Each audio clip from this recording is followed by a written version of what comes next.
Goodfellas was an accurate depiction of how wise guys behave in clubs. Beautiful Cadillac sedan, probably Coupe de Ville calls it.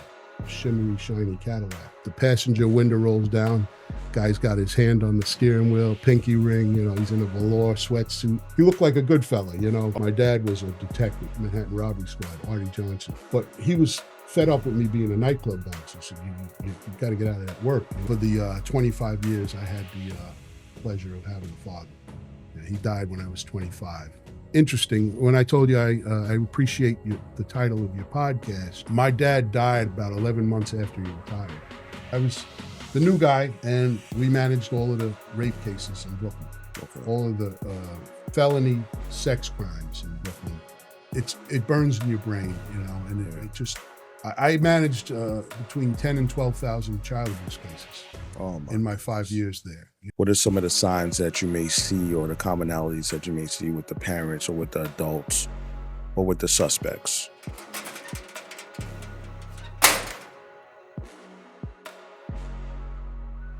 Robert, welcome to the podcast. Thank you, Len. Glad to be here. Glad to have you. Yeah, so we talked a little bit before you came.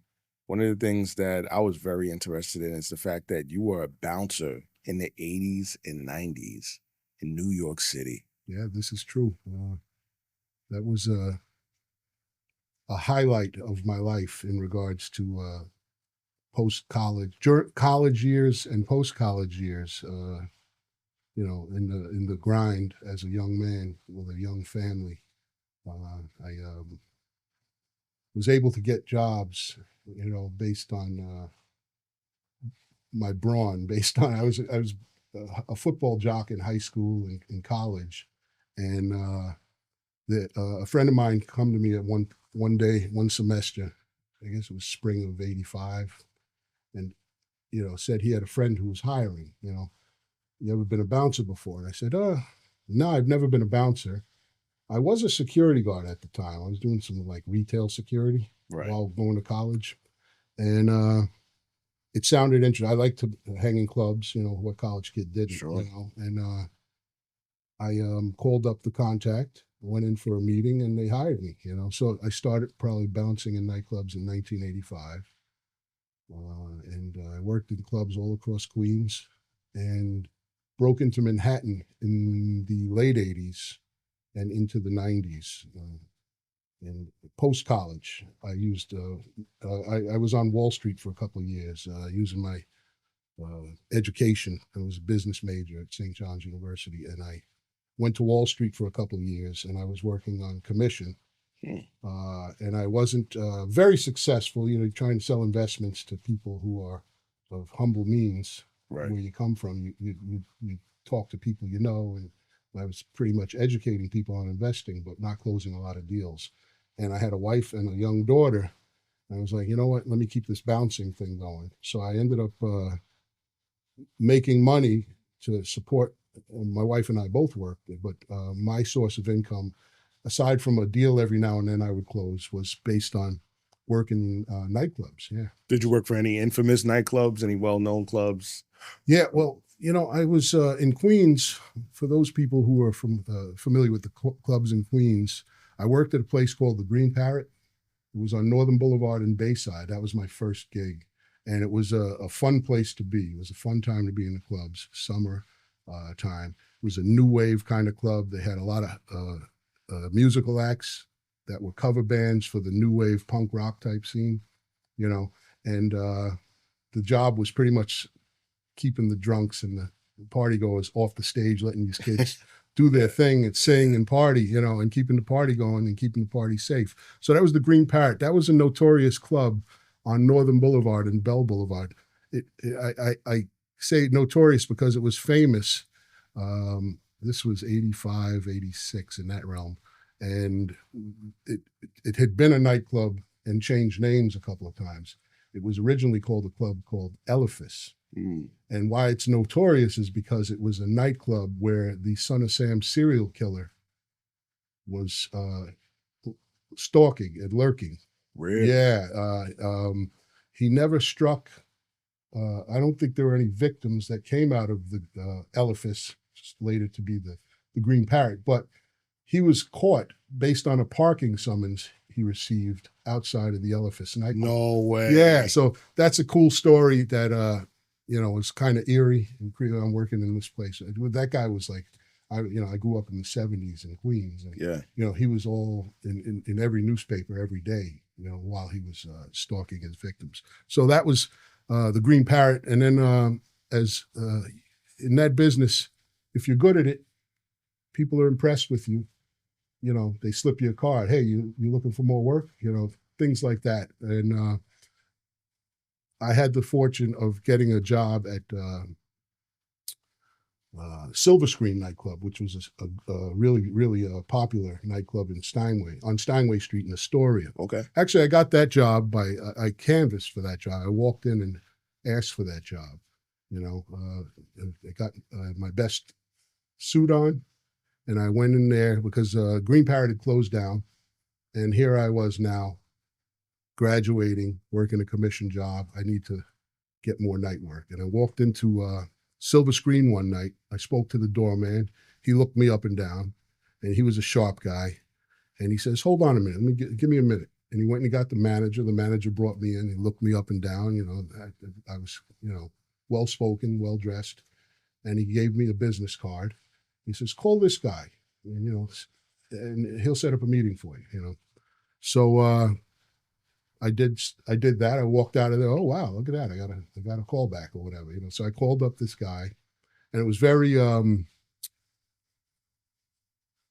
strange to say the least. Okay. How the guy arranged a meeting. He asked me to meet him on Woodhaven Boulevard and Jamaica Avenue. I guess that's Howard Beach, Ozone Park area. All right. And just randomly, not like at his office, and what the hell? I'll go over there. Yeah. So I get out. I parked my father's car, walked over to the corner, and I looked around, make sure I'm not getting set up or anything like that. I stood there, folded my arms, leaned up on the wall, and maybe 5-10 minutes later, this beautiful Cadillac sedan, it was probably Coupe de Ville, pulls up, shimmery, shiny Cadillac, and the passenger window rolls down. Guy's got his hand on the steering wheel, pinky ring. He's in a velour sweatsuit. Just looked. He looked like a good fella. Okay. All right. To give you a description. A description. Yeah, I was gonna ask. So he said, and he had a Queens accent, like a older guy, grayish hair, older, probably 50s maybe. All right. 50 something. Gray hair, gentleman. Hey, Robert, that you? That type of, Queens accent, Robert, not Robert or Robert. Not Robert. Yeah. That's how my grandmother or my father would call me. We're all Queens and Brooklynites, Yep. So I said, "Yes, Angelo." He said, "Yes. Come on, have a seat, kid." So I sit in the car, and he interviews me. So where have you worked before? What you're just out of college? Oh, okay. You like the Silver Screen? You want? I said, "Yeah." I've been in there before, and I'm looking for another gig. Green Parrot closed down, and I figured I'd try my luck there. He says, "Okay, well," and he asked me, questions about my education, which was, he was really, yeah, just not in the detail like it was necessary. He was trying to read me as a person to find out. I told him I was an athlete. Told him I worked in Green Parrot, and I talked about what I studied, at Sure. St. John's. He says, "Okay." They, rightfully so, they want smart people doing this type of work. It's not, stereotypically, it's a lughead job. And there are a lot of lugheads who are bouncers, but, he was pretty much, screening me, and you don't want to just have a head case come and work in a place that, it was a good club. It was it was a classy club. Nightclub, nonetheless, 3 bars, big dance floor stage, right on Steinway Street, a couple of blocks off of Northern Boulevard. Anyway, he says, "All right, give Billy a call." Billy's the guy who gave me his card. Right. Tell him Angelo said, if he's got some shifts, you're good to go, that type of thing. So I called Billy, and he says, "Hey, I need guys on the weekends, obviously, Thursday, Friday, Saturday." So I took a couple of nights, and that was a good experience, because I got into that gig, and most nightclubs in those days, the higher end ones, they had off-duty cops or detectives, as their armed component. Right. And then they had bouncers, Okay. I worked in the Silver Screen, good part of a year. And there was a gentleman who was a retired cop who had his own security business. And he liked the way I operated. And, he opened the door to Manhattan for me.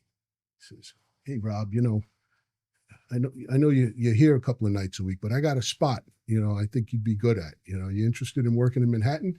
And I loved Manhattan. I love New York. I was a college kid in Queens. Sure. And I frequented the nightclubs in Manhattan, the Underground, Right. Palladium, things like that, Xenon, and, through high school and college.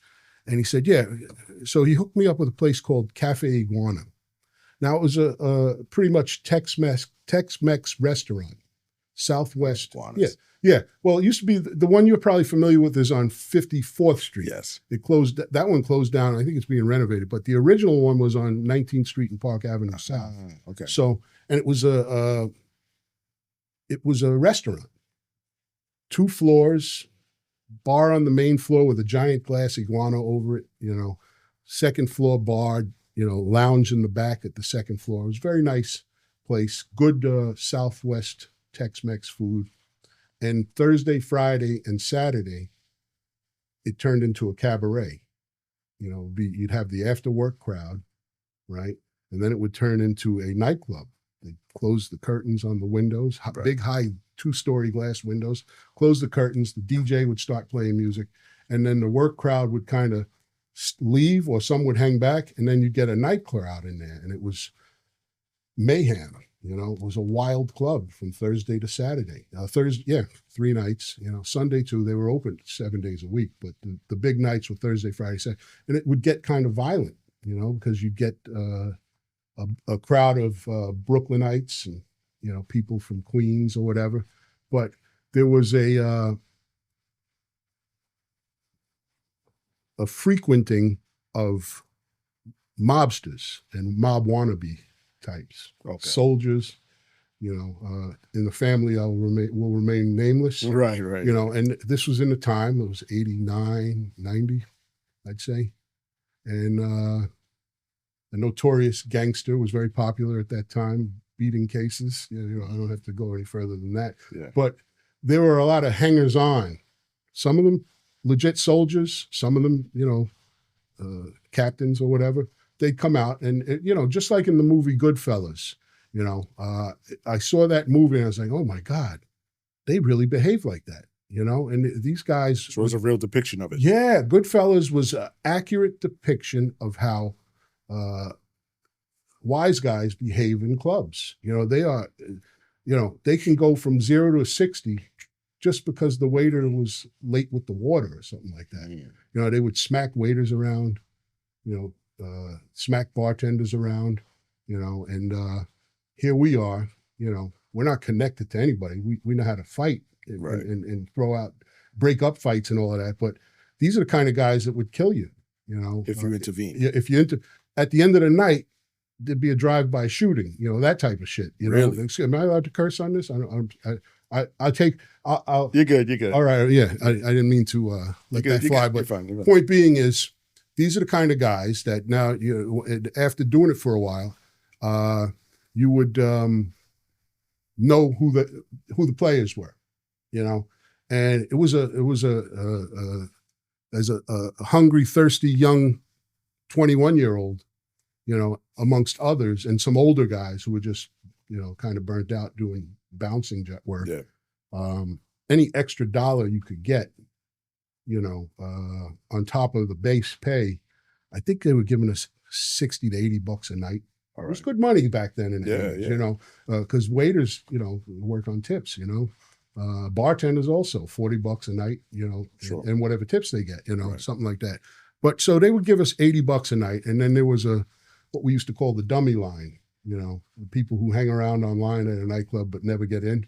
And I hate to make fun of them in that regard, but That's what it was. That's what it was. The who's who would go right to the front, and the doorman would pull the rope and let them in, you know? So the bouncers, what we would do from time to time is make eye contact with somebody on the line, and they'd be like, you know, and you go outside, they shake your hand with a 20 spot, and you get them in the door, you know? So we get a little extra scratch, you know? Yeah. But anyway, these wise guys would come in and just nasty guys, you know, not nice, taking advantage, you know, the wolves we talk about in law enforcement, you know, and we were the sheepdogs in the nightclubs, you know. And however, you know, what would happen is, you know, you intervene while one of them's on their tirade, their Joe Pesci tirade, yelling at a bartender. You stand around, you let them have their word and say that, and then they look around, you know, like, see you standing around. You're not grabbing them, because you grab them, now you're messing with, you're messing with made guys, you know, at times, you know, death wish, exactly. But you stand around, make sure it doesn't get out of hand. One night, this is a story I'll end with on Cafe Iguana. One night, one of those situations was happening, and it's always the smaller ones. You know, he's got like $1,000 suit on, you know, $100 haircut, you know, and 2 or 3 goons around him, and he's, you know, putting on a show for his guys, you know, and he's, you know, he smashes a bottle, he's cursing at the bartender, and they're all laughing it up, and it turned into a nasty brawl between security and these gangsters, you know, and we had the advantage physically. We wrestled them to the ground, we dragged them out in a pretty good fashion, you know, without beating them up too much. Yeah, nobody really. You make sure, you know, you're not punching these guys. You're grabbing, choking, maybe squeezing arm bars, whatever. Yeah. Hoping not to, you know, piss them off too much, but get them out the door. And we did that successfully. It was a little messy, you know, a couple of tables overturned, you know, people screaming and getting out of the way. But we got these guys out, and the manager of the club turned the lights on. It was near last call anyway. It was like near 4 in the morning. It's like 3:30 in the morning. So they had last call the minute this broke out, you know, and we got them in the street, and they dispersed because the cops were called, and you heard sirens and all that. They got the hell out of there. This time we were lucky. They got the hell out of there. So it's the end of the night, last call, people are leaving, the lights are on. We're standing in the vestibule of the club, you know, and licking our wounds, you know, making sure you don't want to damage. It was a jacket and tie kind of job, you know, in some of these higher end jobs, as far as restaurants, supper club type places. Sure. You want you in a nice tie and jacket, you know. For sure. So hoping you didn't rip anything, you know, we're just kind of fixing ourselves up. And the lights are on. There's about half a dozen of us standing in the vestibule.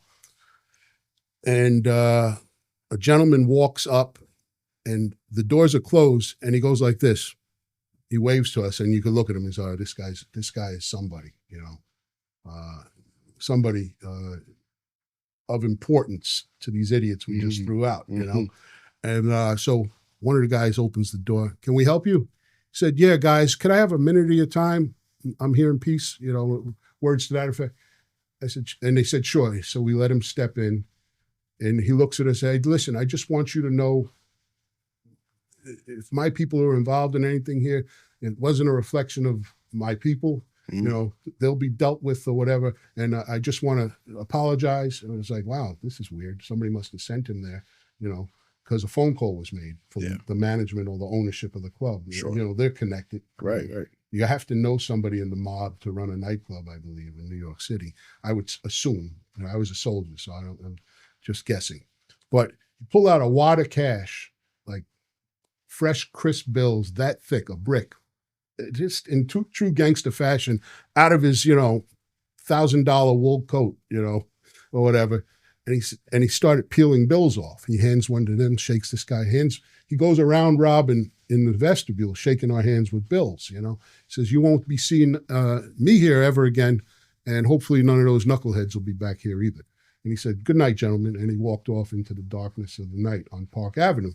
And we're all like, well, give us $10 each or something like that. We all had fresh hundreds. He peeled off about $600 in fresh, crisp that's $100 cool. bills. Yeah. So That's it was, cool. it was like, all right, so they're not all that assholes, Yeah. We got one good one. But he was a boss. And he was notoriously in the papers after that on trial, and dealing with the criminal justice system. Anyway, Interesting. Yeah. I wanted to ask you, what's the craziest thing, aside from this, Mhm. what's the craziest thing that you've seen in a nightclub while you were bouncing? Well, that's a good segue into, because I was thinking, we talked earlier, of my time as a bouncer. That was a interesting night, and there were a lot of nights like that. A lot of this place. My experience was in nightclubs. If there's not a lot of women, there's going to be fighting.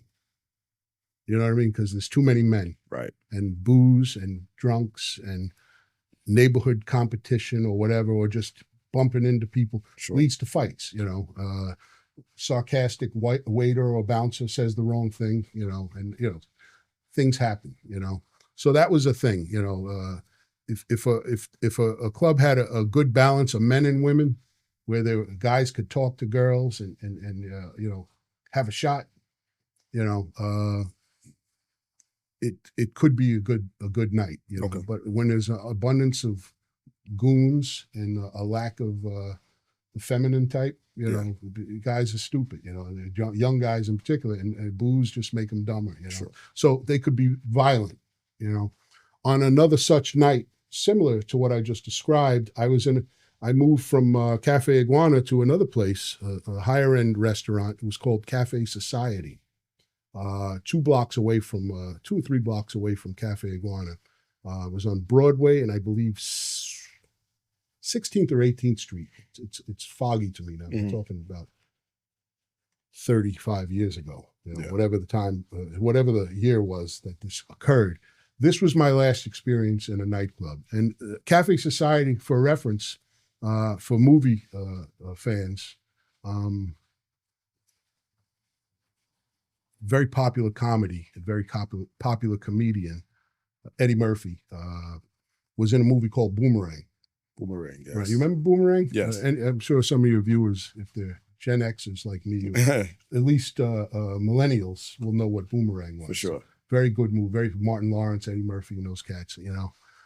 David Allen Greer, Halle Berry. It was very popular in the theaters, and I bring it up. I name drop it because Cafe Society was the club in which Eddie Murphy was frequenting in Boomerang. That's where he was at the table with I think it's Grace Jones, okay, the R&B disco singer. Yeah, he's at a table in a club and she's pretty much groping him and coming on to him. But that's Cafe Society. Gotcha. And I worked there when they had the rap party for that movie. Okay. So Eddie Murphy would be in there from time to time on certain evenings. So I got a gig there. Friend of mine from Cafe Iguana. I lost the job at Cafe Iguana in a very violent night, briefly, bouncing jobs in my experience, they don't go for years because something's going to happen and you're either going to have to quit or you're going to get fired. I got let go after I had a really good run at Cafe Iguana. I was there about 3 years, and one night, when clubs are really crowded, it's a bouncer's job to keep a clear path up and down the stairs, corridors to the exits, for fire safety and fire hazard reasons. I was at the top of the stairs in the Cafe Iguana, and a colleague of mine, I believe he was a correction officer, off duty, was at the bottom of the stairs. And I got into a situation where there's always a time where you're going to run into someone you need to instruct to move somewhere or right. Don't stand here, stand there. and they're going to be, do you know who I am? And, you know, Mhm. I know the owner, and they drop the owner's name. So, yeah, I understand you only know the owner, but you're standing and you're causing a fire hazard right now. And you try to explain this to somebody over loud music, and then they get more angry at you, you know.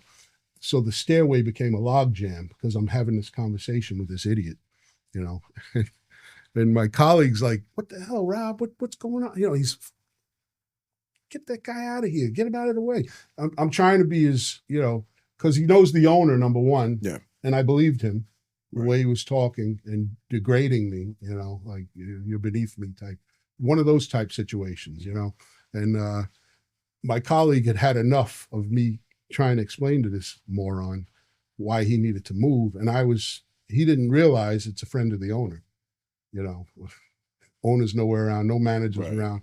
He pierces through the crowd, comes up behind a guy, yokes him up, very sloppy, and it just drags him down the stairs, bodies flying everywhere. So now I'm following this colleague of mine as we're dragging this guy down the stairs, Yeah. people getting stepped on and crushed, dragged to the back door, tables overturned, you know, and he disposes of this guy, busts the door open into the gutter and down like 3 metal stairs into the street, you know.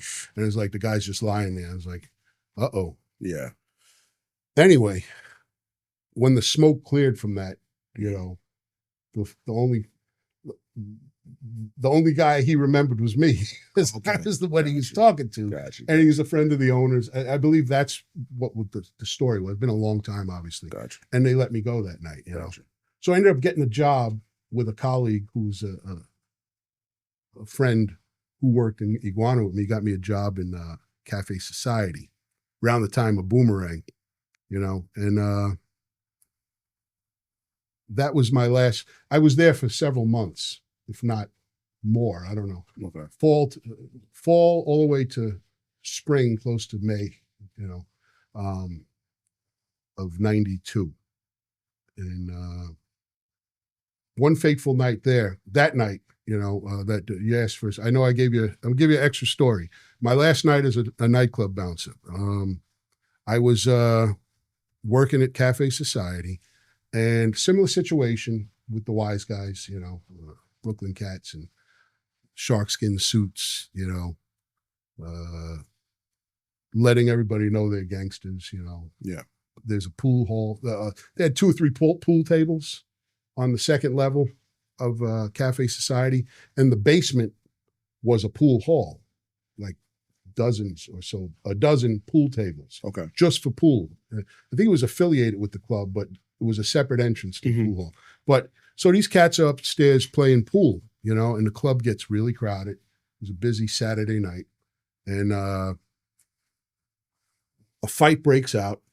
I was on the main floor near the dance floor, keeping the peace by the bar and the dance floor. Under an overpass, DJ is above me. Dance floor is full. Fight breaks out by the pool tables, and it was kind of primitive. Because you can't use radios, music's too loud in the nightclub, you know. We used to signal with flashlights. Okay. We all had mag lights, you know.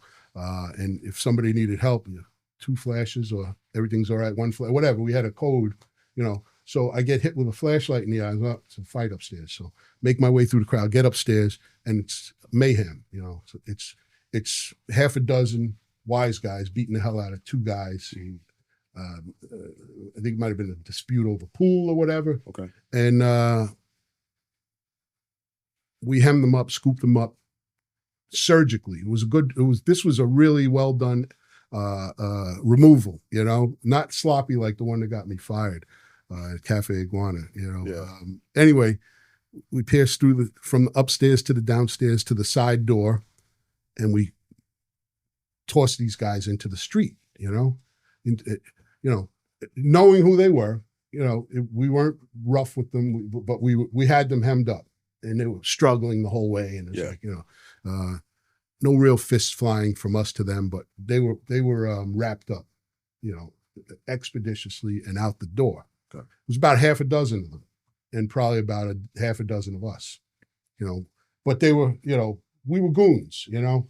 And my friend who was the doorman, I mean, he made me look small, you know. He was 6'6", 6'7", maybe. Okay. and he used to wear a heavy black leather trench coat. So he looked like a black Terminator. You know, he had dark glasses on. He worked the door. He hooked me up with this job, and they put him on the door, so he was making good money. Good. You know, and doormen do well in nightclubs for the same reason I told you before. You pull people off the line. Everybody wants to grease you to get in. So doormen, not men's, men is plural. Doormen do well in nightclubs. Gotcha. Financially, whatever their salary is plus whatever they take. Many of them are very greedy. I know, because they didn't in certain clubs they don't share the wealth with the people who are doing all the fighting in the club. So that was a resentment we had. I was friends with doormen, doormen. But anyway, Al's working the door up front, Cafe Society. We went out the side door, and there's all kinds of commotion. And, you know, you got about 5 or 6 of us, all 6 foot plus, and we're looking at 5'5" gangsters. You know, 5'5", 5'8". And, you know, I don't say that to mock them, but they weren't really. There were 1 or 2 might have been 6 feet or so, but we outweighed them by substantial amount of weight and muscle and strength. They don't want to fist fight with us. Right. You know, they didn't struggle with us coming out. But now that we're on the street, you know, it's one of those scenarios where Al makes his way over. Well, doorman makes his way over from the front. Like, what's going on, Robin? And I was like, these guys, a big fight upstairs. They don't want to leave. He takes over, you know, and it's me and him.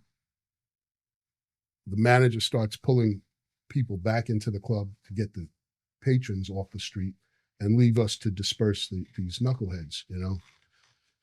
And we're standing there, and the doorman's speaking to them, and he's talking to one of them. You know, he's kind of waving his finger, you know, and he's like, "You guys got to step off." Words to that effect. It's time to go. You know, tomorrow's another day. He's trying to be a little rational, but I guess they took him as condescending. And, you know, when you got a guy who's 6'6" talking to a guy who's 5'6", and he's in, like I say, they're wearing $1,000 suits. You know they got money, or, you know, and the way they're behaving, you know, they're soldiers and pick the crime family, you know. And it occurred to me, this guy's out of his mind. He's arguing with this giant. You know, he'll snap him in two if they were refusing to leave, you know. So we're ushering them up the block, you know, and we get to there's a atrium over a business behind the next door business to the club, which was a corner business, a little atrium. We're kind of under the awning, like a movie theater awning. Okay. And I'm standing here. My partner, the doorman, is standing here. The gangsters are in front of us, you know, and there's maybe 1 or 2 other guys with us. Most of our guys went back in. We walked them up the block, but they're not leaving, and they're arguing back. And there's people on the street that left the club just out having a, you know, conversation before they go home, you know. Dude steps off the curb that he's arguing, he kind of backs him that way, but he steps off the curb, but he doesn't leave. He gets in like a stance. He's like he's squaring off to fight. Like, this guy's going to fight us. Here we go again. You know, what the hell's wrong with this guy? And my dude goes like this. I think he probably had a blackjack on him, something like that, a slapper, you know, a billy club or something like that. But he was fronting like he had a pistol, the doorman, I guess. You know, and the guy sees that. He pulls out a nickel-plated like 9, and he goes, boom, shoots my man right in the freaking abdomen. Wow. He goes like this, hits the deck. I turn like, I ain't got no gun. I gotta get the fuck out of here. Excuse my language. And then he shoots one in the air, and as I'm kind of crabbing my way along the building line, he shoots one in front of me. He hits a woman leaning on a mailbox. She shoots her right in. She got hit in the buttocks. You know, and it's like, then they all ran off. Man. And I go back, and, you know, Al's all, you know, messed up. and we get him on an ambulance, a bus. He goes to the hospital. Another one of those last call minutes. When the lights go on, there was a shooting. The doorman is shot. He survived, thank God.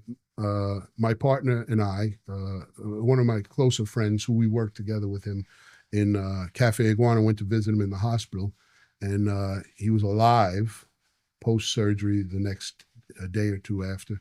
And he had metal staples from the top of his groin all the way up to his sternum. Man. They had to cut him open, Wow. But thank God he lived. Yeah. The girl lived, but she was shot, hysterical, writhing in pain on the ground. Unreal. So that was like a segue to my law enforcement career. I think this was, so what I wanted to ask you, where did you grow up? Where in Queens? I grew up. Let me finish this story quickly, just to wrap it up. All right. I was trying to go in the police academy all this time. I was on the list. Okay. I was on the NYPD list in the Nassau County. NYPD was calling me saying, "Listen, your list's about to expire. There's a class going in July or June or whatever. Are you interested?" And I was interested. And this happens like in May. I'm like, God damn! Now there's a shooting. How do I explain this to my investigators? Investigator. So we were interviewed by the squad detectives at the night that night, and I on the side said, "Listen, I'm trying to, I'm a candidate for the police department." He says, "Well, this ain't going to affect you. You're a witness here." I said, "Oh, okay." So it didn't jam me up. And I went in the police academy. My fault. I'm a second generation cop. Okay. My dad was a detective, Manhattan Robbery Squad, Artie Johnson, Manhattan Robbery Squad. But he was fed up with me being a nightclub bouncer. He said, you got to get out of that work, constantly on my case. But I needed the money, I had a wife and a daughter. And I remember a conversation with him shortly thereafter, when I'm telling, I went for breakfast at mom and dad's house, and I was telling him what happened the previous weekend. He's like, enough was enough. Have you had enough yet? Yeah. You're a veteran now, he tells me. You're certified now. You're happy? Are you proud? Right. You want to keep doing this? And he kind of scolded me. Right. I said, "No, Dad, I'm done. Good. I'm going in the academy." Excellent. And I went in the police academy. Okay. And the rest was history. So I grew up, you asked me where I grew up. I was born and raised in Queens, New York. I'm from the Woodside houses. Okay. Broadway and 51st Street, 3180 51st Street, 6th floor. First 12 years of my life was in the Woodside houses. And then mom and dad, there were 5 of us in that. Mom and dad and 5 kids. I had 3 sisters and 2 brothers. The project apartments were big. It was a 3-bedroom apartment, and we had a view of the Manhattan skyline. And we just ran the streets all day, every day. In the summer times, it was a wild experience as a kid, So they got it together financially and bought a house, and we ended up living in. But by that time, my sisters were in college and on their way out. One sister was married and out. My brother was in high school, and I was in 7th grade, 8th grade in Cambria Heights. So they bought a house, and I spent my adolescent years and high school years on the southeastern side of Queens, near the Nassau border. I went to Sacred Heart. I went to IS 59, which was a nightmare, for a kid. Of my light-skinned complexion. Yeah. I fought every day, and no exaggeration. I believe it. From the school to the special bus, and the special bus to my house. When I say special bus, not for slow kids, but the special was a city bus where they take MTA buses and take them offline, and they'd bus all the kids around Southeast Queens to the different schools. Gotcha. And it was a mob scene, getting on and off those buses, and the things that would occur. And I did that all the way through high school as well. I went to Bayside High School on the other side of Queens, and we used to catch the bus on the side of Mays and Jamaica Avenue. And there would be where the meeting point for all the kids from South Jamaica, from Baisley, from Cambria Heights, Laurelton, St. Albans, any kid being bused across to Bayside High School, Cardoza High School, Francis Lewis High School, Flushing. That was the spot where they, the hub. We'd take the bus to the bus terminal on Merrick, right opposite the library there. It's an old bus terminal there, right behind the mall, the Coliseum Mall. It's no longer a mall, I guess, at this point. But anyway, so we rode the special buses, city buses, not the buses where not you wear the small helmets. buses. Yeah, I got you. Some of my friends were on those buses. No, I'm just kidding. Anyway, yeah, so that was quite an experience as well. I wrote about all of that I wrote a memoir, so I've pretty much put a lot of this, I put pen to paper on a lot of these stories. But yeah, so that's how I grew up and I went to Bayside High School, played for the Commodores, lost in the 1983 city championship. What sport? Football. I was defensive tackle. And I stayed in Queens. I went to St. John's University. I didn't go away to school. Okay. And here I am now. There you go. All right. Gray-haired old man. All right. So you talked about going from bouncing, then going into the academy. Mm-hmm. What was the academy like back then? What year did you go in? I went in 1992. 1992. Yeah, it was a midnight class, June 30th. It was very strange. A midnight class? Yeah, midnight meaning our first day. We got sworn in at midnight. Really? I think it was June 30th, 1992. Okay. I forget. It was a budgetary reason. I think the fiscal year was switching, so they had to do it. That's so strange. Yeah, it was very weird. They made a big deal about it. I didn't understand the math or the economics or the politics of it, but they said be at Brooklyn Tech High School at 2,200 hours. Okay. You're being sworn in business attire, and it was steamy and hot, and the auditorium was packed with all of us recruits, going in the police academy. And it was the oddest thing. I'm thinking I'm going to go there, and whatever, sign a paper, swear an oath or whatever, and be out of there. They kept us there from 10 at night till like 9 in the morning. Doing what? It was like a whole tour. Doing what? Sitting in a damn chair, sweating. It was disgusting. It was a long night. It was like, I think, you know how it is in paramilitary organizations, law enforcement in particular. You can attest to it. You're a veteran of the police department, where you do things, they do things, and you have no idea, no rhyme or reason. And you come to find out it's to build character and discipline in you. Okay. If you can't handle this, and people got shaken off through the night. Like, I'm not, really? There were a few people that dropped. Yeah, I'm pretty sure there were. How big was the class? There were. Geez, it was a lot.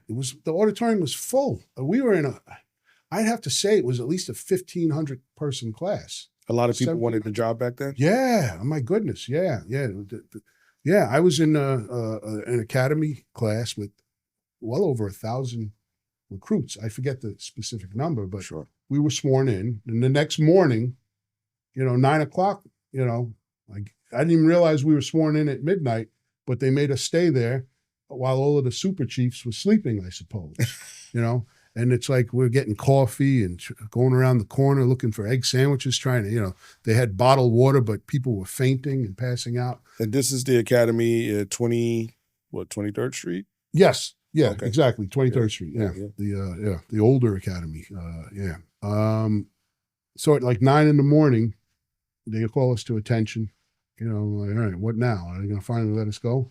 And then a whole dais of police chiefs. They looked like they were 100 years old, each one of them, marched across the stage and turned and faced us. They had chairs. It looked like a dais at promotion in the police department, in the academy, in police headquarters. And they all sat down, and the police commissioner, I think he was there. I think he spoke to us. It was Lee Brown, famous police commissioner of the day. He was a storied police commissioner in Atlanta, police chief in Atlanta. I believe he was a chief in Texas and Houston or something like that. And Dave Dinkins had hired all these cops, and he brought Lee Brown in to be police commissioner. So he spoke to us, gave us his lecture and his wisdom. And then they swore us in officially with him. And then all of the chiefs got up and walked out. And then it was like, all right, class dismissed. And they told us to be at somewhere in Jamaica Avenue 3 days later to get our assignments. And that was back when there were 3 different departments. There was police department, transit police department, and housing police department. So you get to that day, it was a morning, out by where the police lab is. The crime lab over there in at Jamaica. Sufton in Jamaica in that area, Yeah. across from that park. Anyway, we went over there. It was some administrative building, and it was a line around the block again. All right, we're standing on line, and you get in there, and it's like they have 3 tables. They have a sergeant, a bunch of academy cops in dress uniform, managing the crowd. And when it's your turn to get up, whatever table is available, they say, go over there, and it's like luck of the draw where you went housing, PD, or transit. So it was random. It was just like whichever table was empty at that time is where you went. Absolutely. That was the way it was. Don't get me wrong. I know there were people who were hooked up. Of course. And then a simple wink, wink, so-and-so. Oh, all right, yeah, you go over there, whatever. I was, I don't know if I was hooked up at that point. I was a second generation, and I had godfathers on the job looking out for me. I was very fortunate in that regard. Where did you want to go? Well, that's a crazy story. Also, not a crazy story, but it's funny because it's. My father's been in the grave for 33 years now, and it makes me smile when I think of this story, because people looked at him like he was nuts, and you poor kid, like I'm nuts, like what, So anyway, I got the table I wanted. I didn't want to go to housing or transit. I went to PD, and that was just to get in the academy, So come time to, the academy was a circus, obviously. I don't think that ever is ever going to change. Yeah. But the gun and shield day, when you're finding out where you're going, my father was just retired at that point, and he was a detective in the Manhattan Robbery Squad, and he was well-liked. He had a long career. He's a complicated guy, my dad, a wonderful guy. I loved him. My mentor, my advisor, and at this pay, I'll be 60 years old this year, and I can tell you, my father wasn't wrong about anything he ever told me about what to do in life. Okay. For the 25 years I had the pleasure of having a father. He died when I was 25, and it's interesting. When I told you I appreciate the title of your podcast, my dad died about 11 months after he retired. He stayed too long. Wow. He let himself go. He drank too much, smoked too much, and he died of a brain aneurysm in February 1993. I say that all of that just to be clear. Purpose over pension is so important for officers that are coming upon their date to make a decision. And don't get me wrong, to each his own. It could be purpose and pension, right. Purpose after pension, purpose right. Before pension.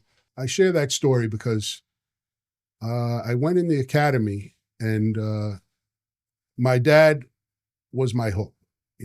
Okay. He was a detective. He wasn't a police chief, but he knew a lot of police chiefs. He knew a lot of guys he was cops with were like high-ranking officials. So I was looked after in that regard. I would never hide the fact that I was hooked in this regard. But why this is a funny story, and you're a cop, so you'll understand it. My dad was a cop in Harlem in the heyday. He was a transit cop for 4 years, 1963. Then he went through the academy again for the big job, as they used to call it, and he ended up in the 2-8 precinct. Okay. So he cut his teeth in the 2-8 and then the 3-2 when they were killing cops every month. It was a wild time in New York City.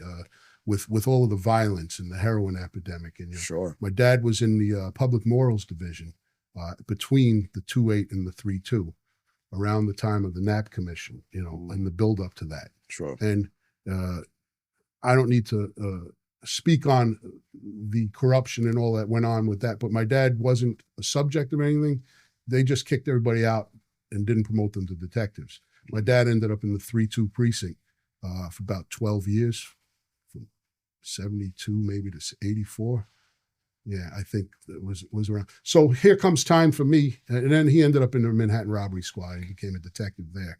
But I ended up at that point in the academy where it's time to talk about where you want to go, to get back to your question. Yeah. My father said, so where do you want to go? I said, I have no idea. You tell me where I want to go. And he said, the 3-2 is a good place to learn. You'll learn the job. Yeah. And I was a kid. I grew up going to the 3-2 picnics and, and picking them up, meeting them at work, and just, I was very familiar with the 3-2. I knew how to get there by car, and, but I was like the 3-2. I knew what that meant because of the history of the Harlem community, right? And the devastation of all of the fires and the riots and the, the poverty, It was like the 3-2. Right? But I was always proud my father was a cop in the 3-2. It was something, there was a source of pride with working up there in Harlem. You're a Manhattan North guy. So, I 2-3, East Harlem. Pretty sure we were on the same radio frequency in my day. Back then? 3-2, 2-8, 2-5. And I think the 2-3. Yeah, now it's, when I left, it was the 2-3 and the 19. 2-3 and the 19. Oh, really? Okay, yeah. Maybe I'm wrong, but it was definitely 2-5, 2-8, 3-2. I think it was the 6th division at that time they called it. But and that number's ingrained in my head. I thought I'd never forget it, but I was struggling to remember, like, what division was that? And were we, I'm pretty sure, there was a lot of radio traffic in the 2-3. In my time when I was in the 3-2, 2-3, 2-5, 3-2. It was a heavy, heavy house. Yeah. All of those precincts are very busy commands, and the 3-2, the violence was out of control when I got there. I could only imagine. Yeah. So what I wanted to ask you is how many years did your dad do? My dad did close to 30 years. He did close to 30 years. Yes. But the funny story is, just to wrap this up, he asked me where I want to go, and I said, okay, the 3-2. So he went to his hook. His lieutenant, he had other people he could have called for me to get me somewhere, I guess, but he wasn't that type of guy. But his boss asked him, hey, so your son's in the academy. Where do you want him to go? And let me talk to him. He didn't go to him, approach him first. They were talking about how I was in the academy. And he says, you have any idea where you want him to go? He said, let me talk to him. So he talked to me and he suggested the 3-2. And I said, okay, I'll go to the 3-2. So he went to the lieutenant, and the lieutenant said to him, all right, so I can make a call. You got anywhere? I know people in personnel or whatever. He said, he wants to go to the 3-2, and I think it's a good idea. And the lieutenant looked at him and was like, well, old Irish gentleman, Irish-American lieutenant. He's like, Artie, what do you hate your son or something?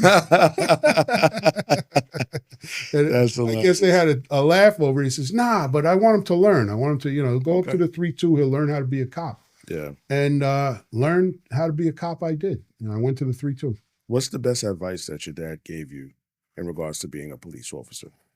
Any heads up, anything that he said, this is what you need to pay attention for. Don't do this, do that really stood out to you? My dad told me a lot. I have vivid memories of conversations. That's a good question, and I appreciate that question because it's something that definitely was discussed, on more than one occasion. Sure. Over a drink or a beer or, just he used to pop up at my house. My wife and I got an apartment in Flushing, and he had just retired, and, he'd come in. I was in the academy, and, what do you got to drink, nigga? That type of thing. I'm sorry. I try to impersonate my father. That's hilarious. And my mother's like standing behind him like, Arthur, come on in, Dad. And I was thrilled. Right. That he was popping in. I didn't, he was visiting me. There was a source of pride about that. Okay. So I sit him down at our dining table and we'd talk. I'd break out a bottle and we'd have a drink or two. My dad would, he wanted to know how the academy's going, and tell him, And then I ended up being a cop in Harlem in the 3-2. So I had my first arrest. I was able to talk to him about, so I had that wonderful conversation with my father about my first collar. And I had Harlem stories to share with my father in a very brief window there, you know. But the advice I took to heart the most was, Robert, there's no amount of money that's worth you embarrassing your family and disgracing your name. This is a good job. If you do it right, with your education, you'll be an inspector someday, he told me, you know, because he put me through college. And my mother and he put me through college. Yeah. My mother worked, you know, at St. John's University, and they supported me all the way through college. That's amazing. You know, so I'm, you know, being candid here, he was adamant because I'm going to Harlem, you know, there's corruption hazard there, you know, the drugs were out of control. It was the crack years, you know. Yeah, that's the height of it. Yeah, it was the height of the crack epidemic. You know, murders were through the roof every year, you know, 10 more murders than the last year through the crack epidemic. You know, 58 homicides, 75 homicides in just a square mile, you know. But anyway, he looked at me sternly, seriously. There's no amount of money, even if you could disappear with it, it'll come back to you. Don't take any money. Never steal, and back your partners up, you know, and come home every night to your wife. You know, you can make an honest living here, study and take those tests, and you know, don't do like me and, you know, let your body go and, but there was the warning about corruption. Got you. You know, Got that you. was the most. I like that. And don't get me wrong, I don't know that I would have stolen or cheated, you know, if he never said that to me. I was basically an honest But he guy. hammered it home. Yeah, and then I came upon times in the 3-2 in particular. I remember, you know, there were nights, you know, we had $5,000-$10,000 in dirty money, and, you know, 500 vials of crack, you know, 2 prisoners, you know, whatever, 1 prisoner, a gun, 800 vials of crack, Unreal. $10,000 in cash. Yeah. But funky, dirty money, you know, like crackhead. Yeah, really dirty money. But it's still spendable. You know? So, and I had my father's voice in I was an anti-crime one night in the 3-2. That was a highlight of my career in the 3-2. Anyway, Okay. I made it to the storied crime team, and I'm very proud of that. Worked with some good people. I'm friends with them still. Before you get into that, I wanted to ask you this. Your dad did 30 years, right? Yeah. And you said he passed away 11 months after he retired? Yes. 11 Within months. 11 months from his Within 11 retirement. months. Okay. I was on the street in the 3-2 January of 93. He died like February 18th of 93. Man. I had a month and a half of time spent. We talk on the phone, you know, dinner, whatever, you know. Crazy enough, I went back from bereavement leave after my father died, and the first day back, I was up in the 3-2. I was asked to cover patrol. Some cop had an arrest, and I was a rookie. You know, I was, you know, we had fixed posts, you know, guarding junk piles of smoldering building. There was nothing going. We were literally relieving posts. There was no, you know, big barrels of garbage cans with wood fires, you know, keeping warm, that type of shit, you know. My first day back from bereavement with my father happened to be the day, and one guy, some guy made a collar in a sector, and training sergeant said, "Robert, go partner with," I forget who it was. I'm sure I documented it in my book. Go finish the tour. Someone I filled in the sector car, you know. So I was on patrol in the 3-2, and we got a radio transmission that there was an explosion at the World Trade Center, you know, and it was a Friday, you know, day tour. Near the end of tour, we were trying to head in. They held us over. That was the first bombing in the World Trade Center. My first day back from bereavement. Wow. And we were mobilized to the World Trade Center that following morning, like 0500 hours. And in my short 2 months on the street, that was throughout the 20 years, that was the coldest, strangest day of my life. It was bitter cold out there and nasty. And as rookies, we were dumb enough to stand out there, you know, for fear of getting in trouble. But there was nowhere to go. Right. Anyway, right. we were guarding a gaping hole in the ground. It was a wars. It looked like a war scene under the World Trade Center. And I had the thought at that time, nothing will bring these buildings down. Was pretty much the consensus of the day. Yeah. You looked at that hole in that parking garage.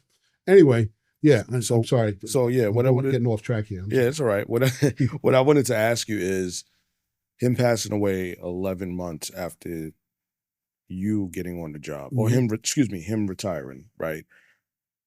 What he paid for your education.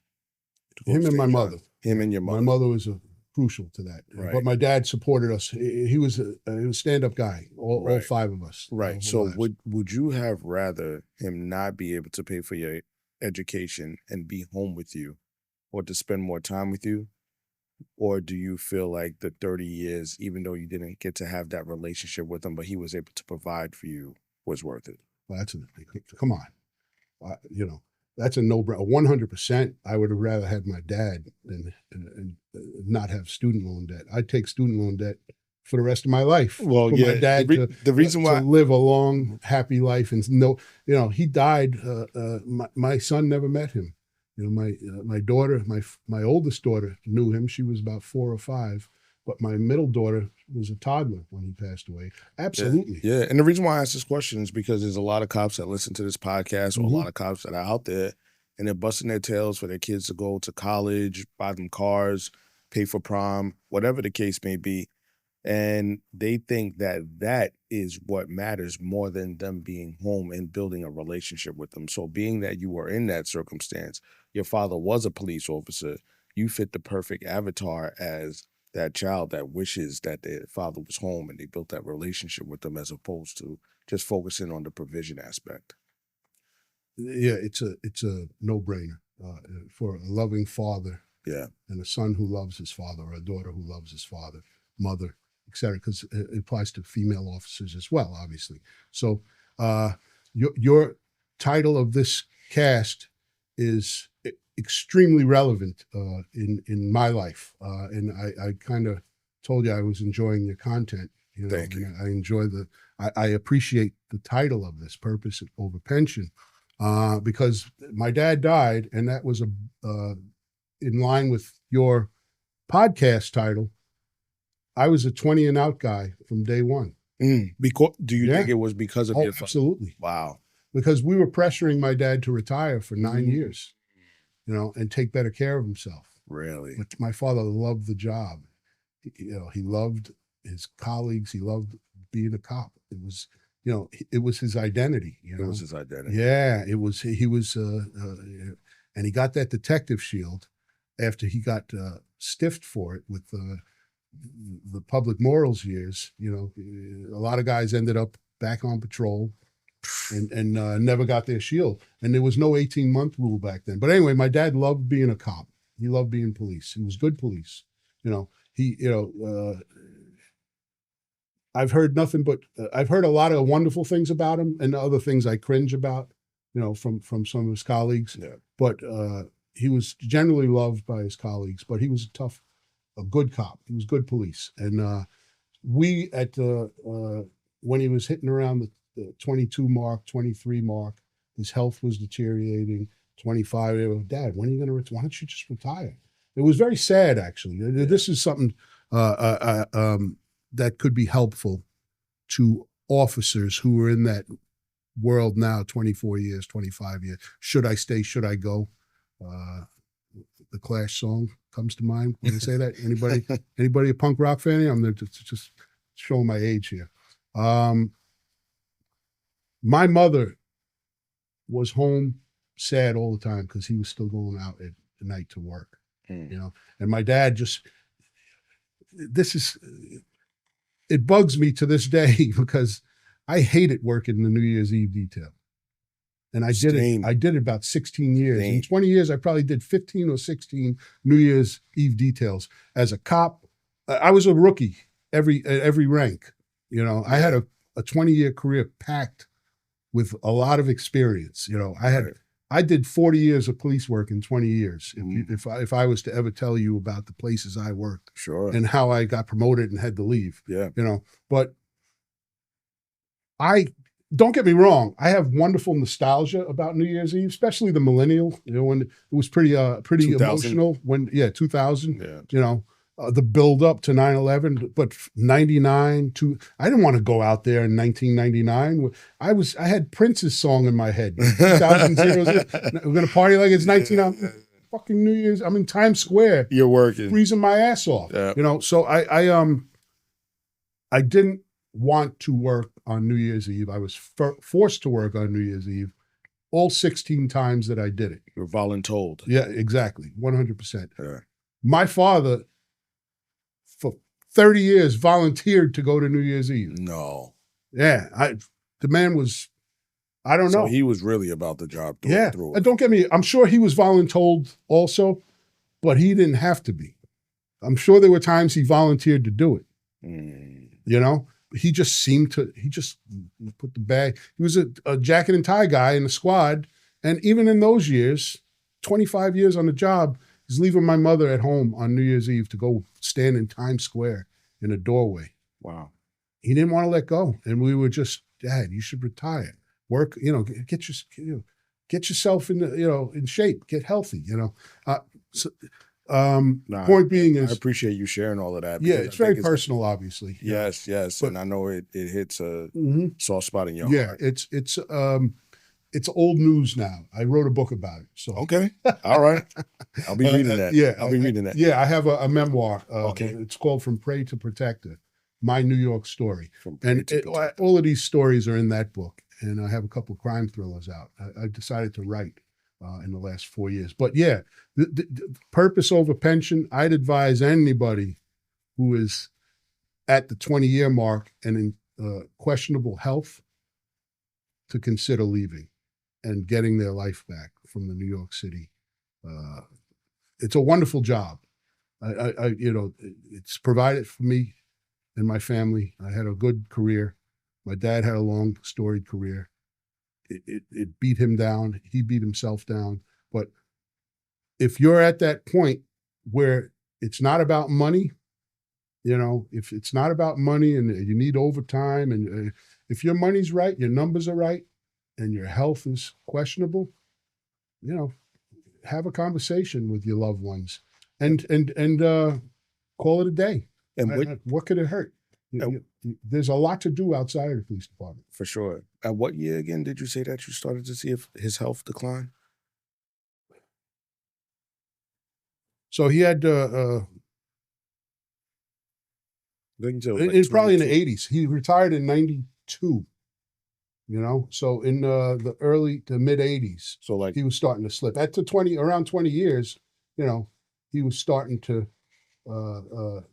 not take care of himself. He was not about hygiene or anything like that, but not eating right, not sleeping right, drinking too much. And he came up in a time where they did what was called the 9 squad chart. And I don't know if I can blame it on that, or many cops can, I would say. That chart effed up so many cops' physical and mental state based on sleep deprivation. And how did that work? Well, I didn't do it. I was fortunate enough. I came in and I was in the 4 and 2 chart on patrol, which was hard enough. Right. Week of days, week of nights, week of days, week of nights. And then the toughest chart I worked was and it wasn't that bad, but it was tough. Was in when I was a squad detective, the 4 and 2 with the turnaround tour. The turnaround tours were brutal, but the 9 squad chart, and I didn't work it, but it's so complicated that it required 9 different shifts, for God's sakes. A week of days, a week of nights, a week of midnights, a week of days, a week of nights, a week of it's some crazy scattershot chart where you're just working round the clock for 9 weeks, and then you get back to and start where you left off, where you began, and it's just I couldn't. It was so complicated. I'm misquoting it. Okay. But I know it was the undoing of many guys' health in the 1970s and 80s. And you add to that, there was a time in the police department in the probably from, I'd say 1988 and earlier, where drinking was a job requirement. Mm. whereas, they were literally, the desk officers had refrigerators under their desks, stocked with beer and booze. It was like they would go out on patrol and anti-crime and hit the liquor stores, get a drink, get a bottle while they're out there, patrolling and yeah, hunting killers if they're squad guys and anti-crime guys. Back in those days of all of the shootings and stuff like that. But yeah, I would have. We pleaded with my father, Man. But he loved it too much, and I think he feared dying. Not feared dying, but he didn't want to die. You know So what I he mean? stayed there. He felt the My job was dad keeping was him alive. fearless, in that regard. I don't think I ever saw him scared. He was not the kind of guy, and he comes from a generation of guys. He fought in the Korean War. My dad got 2 Bronze Stars in the Korean War. His brother got a Purple Heart, Donald Johnson, in World War II. So that's where my father comes from. Gotcha. He went to war at 17. And I think that when you get to a certain age, now your kids are all grown up and out of the house, and everybody's telling you to retire, and do what? Yeah. It was kind of sad when he retired. That 11 months, he had friends, who became my godfathers in the police department. Omar Brinkley, his squad partner, and who's a dear friend of mine to this day, and I call him Godfather just to mess with him, and show him respect. They would look out for me. I could always go. Omar was in special narcotics in the DA's office, and I would always pop in on him and shoot the shit, when I was down in court, and he would be there for a shoulder for me to lean on. Any question? And I had another guy. If Omar is my godfather, Daniel Mullen was my priest. Gotcha. He's Gotcha. a deputy inspector. I think he retired as a chief, but he got me on the detective track. Okay. 3-2, because there was the Giuliani crime initiatives had started, Yeah. and they needed people to go into warrants. Okay. And he had a open door to get people in there, and he called me into his office in the DA's office one day. I was down there, and asked me if I'd be interested. So he started me on the career path to the detective shield. Okay. But with my father, though, just back to wrap. I'm sorry, I'm rambling. No, it's all right. I It's hope right. I'm not rambling. But yeah, there was time that year, that 11-month period. It was sad. I'd go home at times, and he got a job, but he was always waiting. And this is how old. This is going to sound funny to people who don't know the technology, but my dad was so old, a beeper was like complicated to him, and beepers had just come out. Beepers, crazy, yeah. Pagers or whatever, Yeah. And he's walking around with this beeper on his belt around the house, arguing with my mother about whatever, and I'm like, Dad, what's that on you? It's my beeper. They may call me. I might get some work. So yeah, let's kind of talk about the positions that you've held as a police officer in the New York City Police Department. You said you were a detective, you're also a sergeant, you're also a lieutenant. Yes. Okay. And what units did you work in? I know you said you worked in a lot, but yeah, which ones stand out most to you or had the most impact on you? It's quite a few. I was in every unit except for transit and housing. Okay. No, I'm exaggerating. But well, which units stand out to me, or what was the question? Which units had the most impact on your life, or do you felt like you were able to make the most impact in regards to your purpose as a police officer? I mentioned the detective squad before. I really enjoyed my time as a squad detective. Okay. I not so much in narcotics. I was in narcotics. I got my gold shield in narcotics, Bronx narcotics, South Bronx Initiative, Central Bronx, and Northern Bronx. Spent about 4.5 years in narcotics, and I wanted out. I wasn't happy there, but they weren't letting anybody out. So it was like I was a boss fighter. I was disgruntled. Gotcha. Not really. I wasn't a curmudgeon. I was a worker. Yeah. I made my collars. I always got on. Right. I was a ghost. I did everything they asked of me. Yeah. But I was turned off by narcotics at a early stage when I got there. Why is that? Very turned off by it because I was an anti-crime cop in the 3-2, you know, and I got into the warrant squad. Remember I was telling you the Giuliani crime initiative started? Went in there for 7 months. I was in King's Warrant Squad, right? In Brooklyn, 7-8 precinct. And Bratton was the police commissioner. This was the first. Giuliani picked two people that were brilliant in reducing crime. Crime was out of control in New York City. Yeah. And they had a concept of crime initiatives. I could speak about it because I took part in a few of them, and I have kind of an understanding of the reason they proceeded in the way they did. When Giuliani became mayor, he hired Bill Bratton. Bill Bratton was the police chief of transit.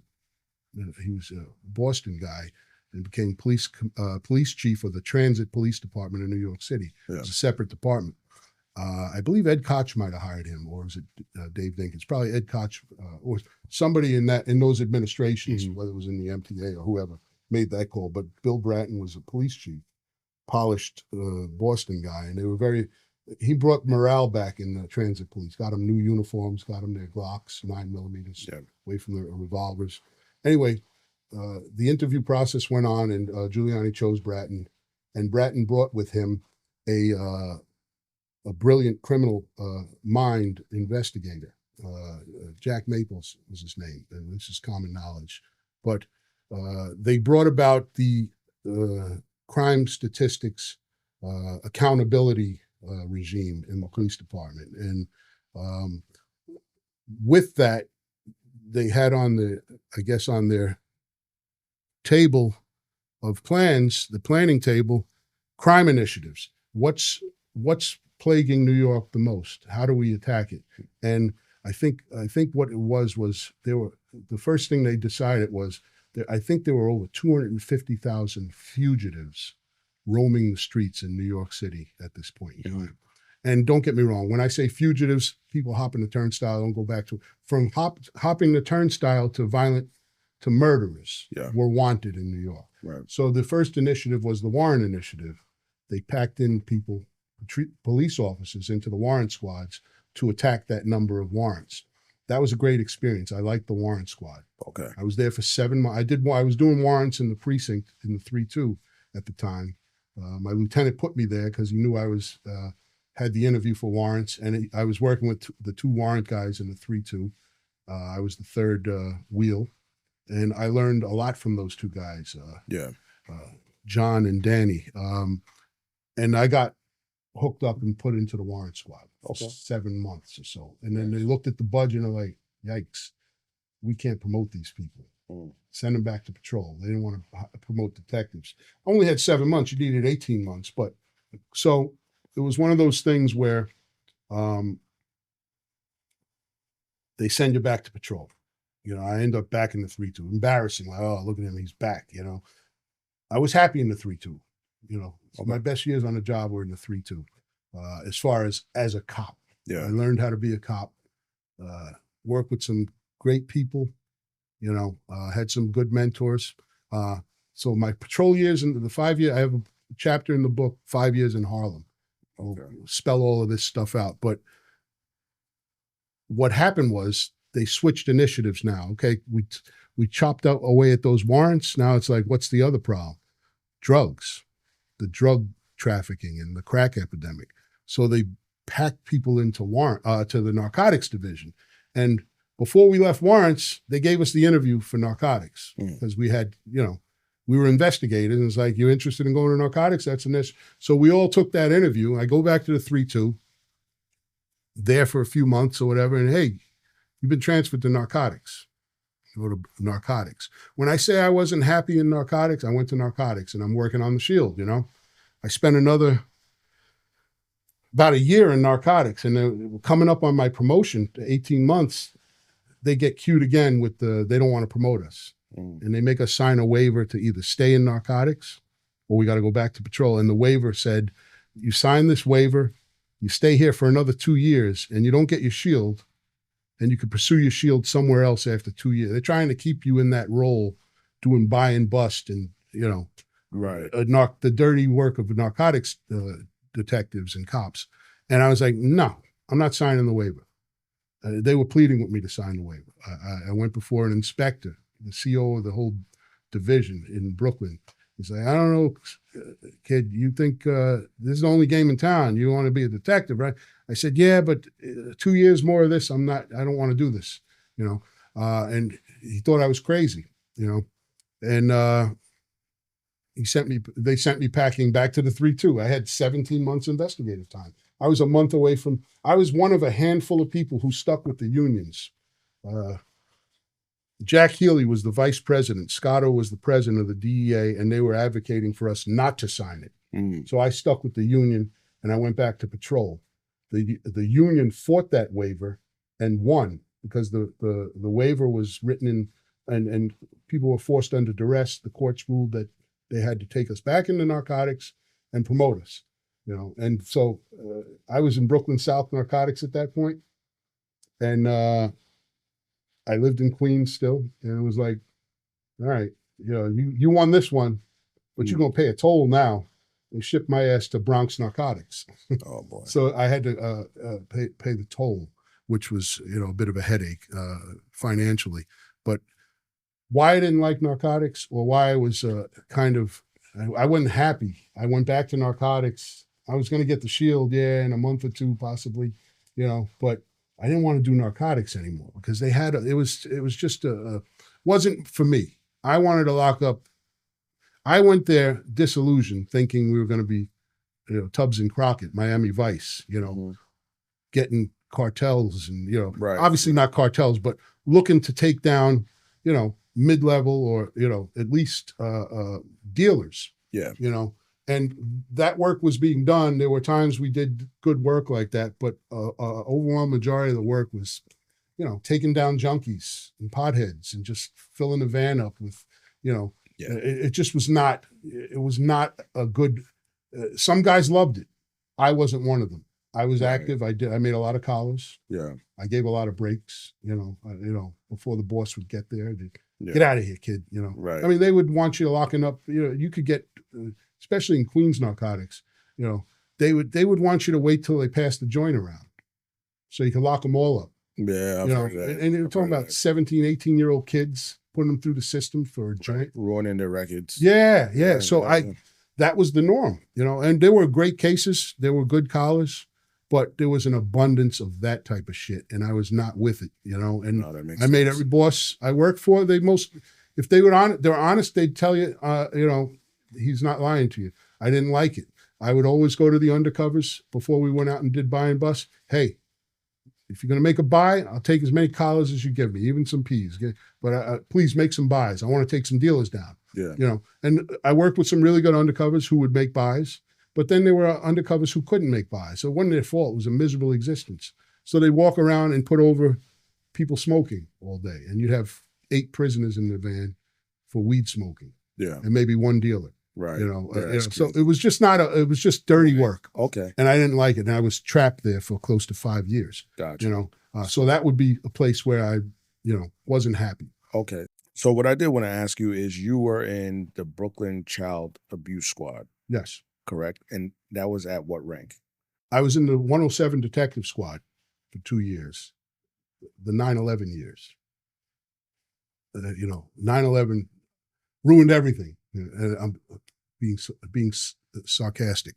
Obviously, it was a horror for all of those who lost loved ones and people who are still sick and dying. 100%. See, I know a lot of people who are added to that wall from sickness. But so I was in the 107 squad. I got out of narcotics. I scraped and scratched, and I had a delegate in Bronx Narcotics, Kenny Sparks, who was like in my corner, and all of the administrative team in the South Bronx initiative there. And they knew I wanted out, and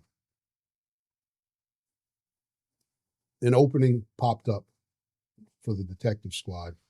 Oh no, they sent my ass to Queens Narcotics on my way to the detective squad. Mm-hmm. So I went for Queens I was in the 115 module for a few months, and then they took me into the DBQ, Detective Borough Queens, and I got a job in the 107 squad as a squad detective. And it was those are two choice, plus my years in the 2 years in the squad as a detective were happy times as a member of the service in the rank of police officer and detective. Okay.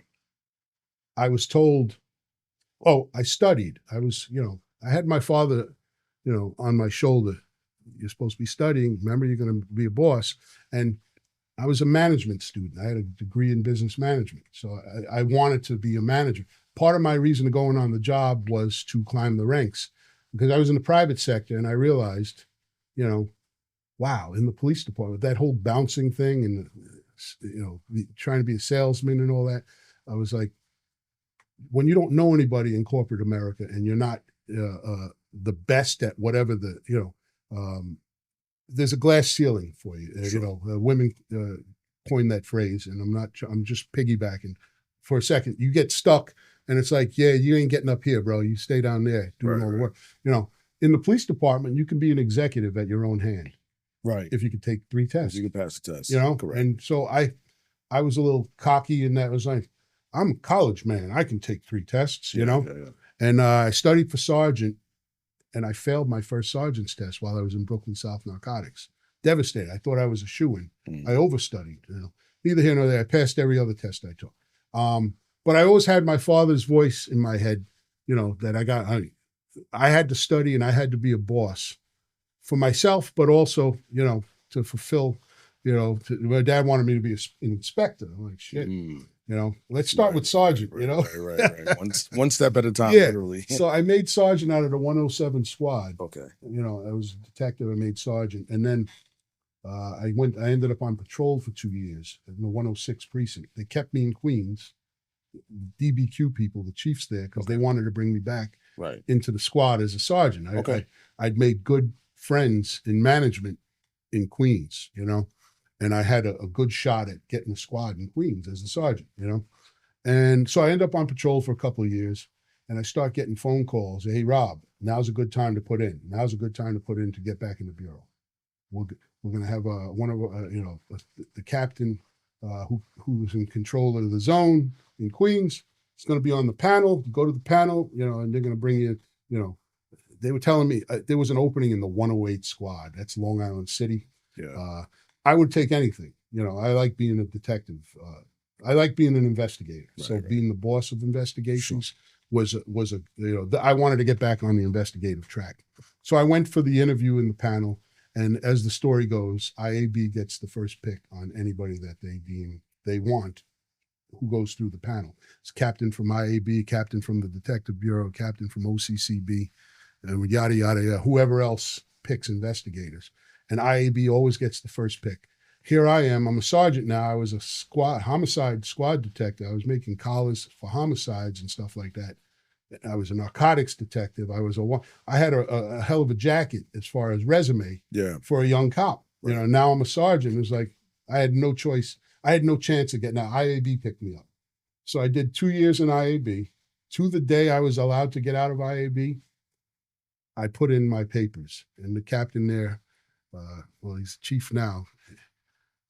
Anyway, I won't even get into that. What's the worst part about working in IAB? The stigma. It's probably the easiest 2 years of my career. What's the stigma? It's not a heavy. For those stigma, that don't know. If you're a cop's cop, IAB cops are rats. So what made it a good time? The lack of work, it was not, there wasn't like an abundance of, having been a squad detective and a narcotics detective and a busy cop, locking people up all the time and, enforcing the law. Go to IAB, you get a case every 2 months, Really? or what happens when I got there in the group I was in. Well, I go to IAB, they snag me, and I end up in a group in Queens. I lose. My dreams of being in the detective squad I was miserable. I was very unhappy with that because of my father. My father's old school. Right. IAB, don't go, never. That was another word of advice my father told me. Never go to IAB. Really? Yeah, no bullshit, Okay. Not that he was pro-corruption, but he was a cop's cop. Yeah. And back in those days, cops, they were IAB, oil and water, Right. so I go to IAB, and I was ashamed, but I went there. And usually what happens is, what my experience was, and the guys I worked with in the group, the person who's getting out that just did 2 years, they give you his cases or her cases. Okay. Because you can't close anything. It's very difficult to close a case in IAB. Yeah. But, maybe in 2 years I got 20 cases, and half a dozen of those were left from the guy I replaced. And I left cases for whoever replaced me. What were the most consistent complaints, or the most common complaints that you would find in IAB? You'd ask a question before, what was the stigma? The stigma was, you don't want to be considered a rat. And, Okay. when you have an abundance, when you're in the culture in law enforcement, Right. you're in the in crowd of the cops.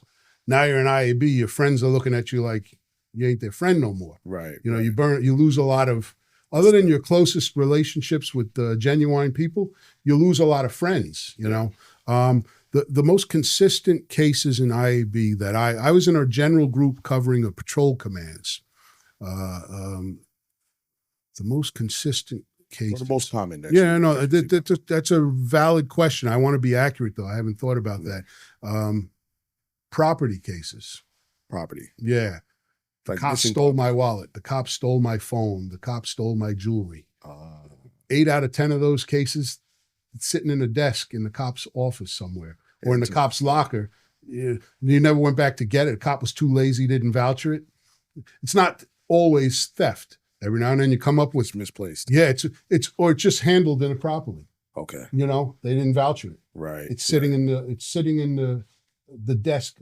Well, this is back in a time where we were doing, well, it was past ink prints, but in the arrest processing room, there's a desk and drawers. It's sitting in that drawer. Cop got overwhelmed and just forgot to voucher it. Gotcha. And then, guy gets out of central booking, girl gets out of central, where's my wallet? Where's my necklace? Or where's it, whatever. You ain't got no necklace. Get out of here. They kick you out of central booking, and they call IAB, and then it generates a log. Officer Smith, hypothetical name, just a common name I throw out there, stole my gold, my jewelry. Right. And now that's a log that goes to an investigator in IAB. Gotcha. So you pretty much do a basic investigation and tell the jewelry's in the desk in the arrest room, or it's some detective got lazy. Yep. So they created a property team in the group I was in. I happened to land in that because they wanted to finally expedite those cases, because there's such a backlog of them, right. And there's such nonsense, because they're not all what they are written to be. They're not all. It's just mishandling, or the perp's lying. Right. They just want to jam a cop up. That's a common occurrence as well. Now, I don't want to just breeze over this. You said that you were a homicide detective. How was that? How was that on your mental state? How was that how was that dealing with your family and your emotions when you were at home off duty? How did you cope with that? When I say I was a homicide detective, I was a numbered squad detective, and that's not the homicide squad. Okay. All right. Okay. But when a homicide occurs in a general geographical area of a precinct, it's assigned to a precinct detective. Gotcha. That's his case or her case. Yeah. So I caught homicide case. I didn't get a lot. I was in Queens South. Gotcha. But I handled a few homicides. I had a lot of experience in 20 years, and I managed a couple of homicides. My team caught a half dozen homicides in my 2 years there. 2 of them were really heavy homicides, and I worked on those cases from beginning to end. One of them was mine, but I worked on whatever homicide came in the office at the time. And when I say I'm a homicide detective, I'm legit, because I got homicide collars. Okay. And I've investigated murders. Fair enough. And what happens is, when they call you a homicide, you're in the homicide squad. Mm-hmm. It's not their case. They're coming to assist the squad detective. That's true. I'm sure some of those great detectives in homicide, oh, listen to this guy, But point being is, I managed homicide cases. Gotcha. As a detective. Okay. And then, I ended up in IAB. I did my 2 years. Yeah. Majority of the cases were property crimes. We had, in 2 years there, we probably had in my experience, 2 or 3 real corruption cases that were still open when I left. Okay. One of them was a really bad corruption case. But what I learned in 2 years in IAB. What kind of case was it? If you could just tell me without going into detail. Interestingly enough, I was a sergeant in the 106, and there was a major corruption case out of the 102, our sister precinct. When I was a sergeant there, and the corruption case in the 102 was that of a community affairs officer who was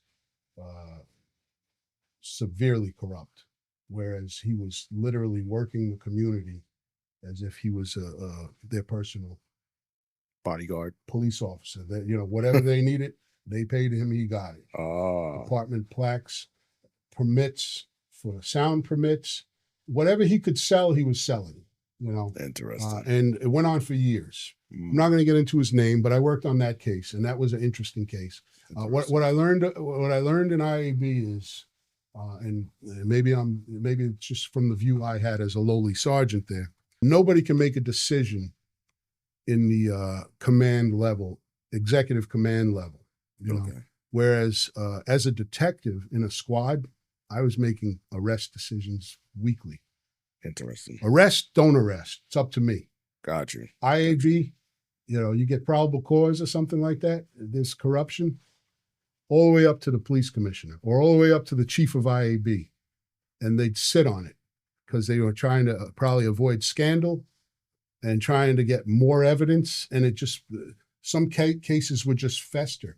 It was my experience that, wow, a chief can't even make a probable cause decision in internal affairs, a 1-star or 2-star, full bird inspector. They were like, no, don't arrest him. Unreal. We'll reconvene, and stuff used to get pushed, to the back of the back burner, the back of the table. Okay. Keep the case open. Yeah. Keep monitoring, keep surveilling, keep putting reports in. Yeah. 2 years is up. I got the fuck out of there. Anyway, I was lucky. You asked how I got to get to my special victims years. So I did my 2 years in internal affairs, and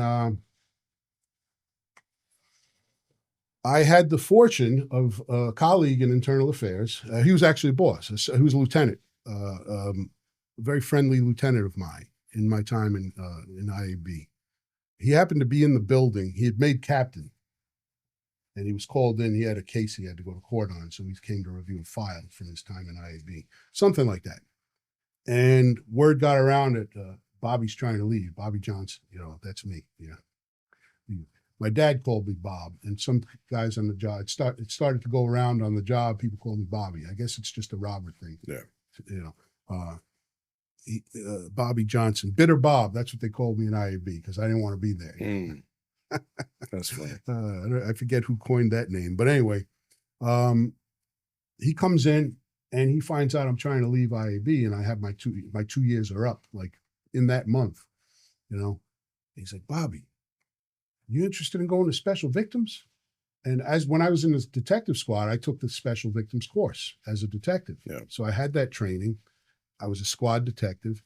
Special victims, it's a specialty squad. I'm a sergeant. It was like a no-brainer. Mm-hmm. He was a new zone captain in special victims. Yeah. He had Manhattan and Brooklyn. And I thought about it for all of 1 minute. I said, yeah, I'll go to special victims, because I was just trying to go to a numbered squad. So it occurred to me, go to a specialty. You had the training. You know how to run investigations. What could go wrong? Yeah. A lot can go wrong in your career when you make that decision to go to special victims. No, I was fortunate. I went to special victims. I ended up as a sergeant in Brooklyn Special Victims in the adult squad in the old annex of the 7-7 precinct on Washington. And is that a couple of blocks over Grand and Washington, I think it is. Anyway, the old annex there, big red brick building. I worked there for 6 months. I was the rookie. I was the new guy. It was 2 sergeants and a lieutenant, and we managed all of the rape cases in Brooklyn. Okay. All of the felony sex crimes in Brooklyn for children, for people, not children, for people over the age of 14 or whatever. That's goes to the adult squad. Other than rapes would go to the child abuse squad, 14 and under, something like that. I think, And you eventually got to the child abuse squad. Yeah. So Yeah, what so if happened you- was, and that I'm sorry. If you could get into Yeah. child I'll the segue to that is I'm in the adult squad. Mhm. It's me and one other sergeant and a lieutenant, and guy in the Brooklyn Child Abuse Squad, Brooklyn Child Advocacy Center, Jane Barker Child Advocacy Center on in Skimmerhorn Street. One of their sergeants was getting transferred. He got hooked up and he was going to Joint Terrorist Task Force or something like that. Super hooker. I would have loved to do something like that. But IAB and then special victims. That's where I ended up. Anyway, it was a situation whereas I didn't have a choice. I was volunteered for a voluntold. Yeah. Hey, you're going to the child abuse squad. Yeah. I'm like, I don't want to go to the child abuse squad. Yeah.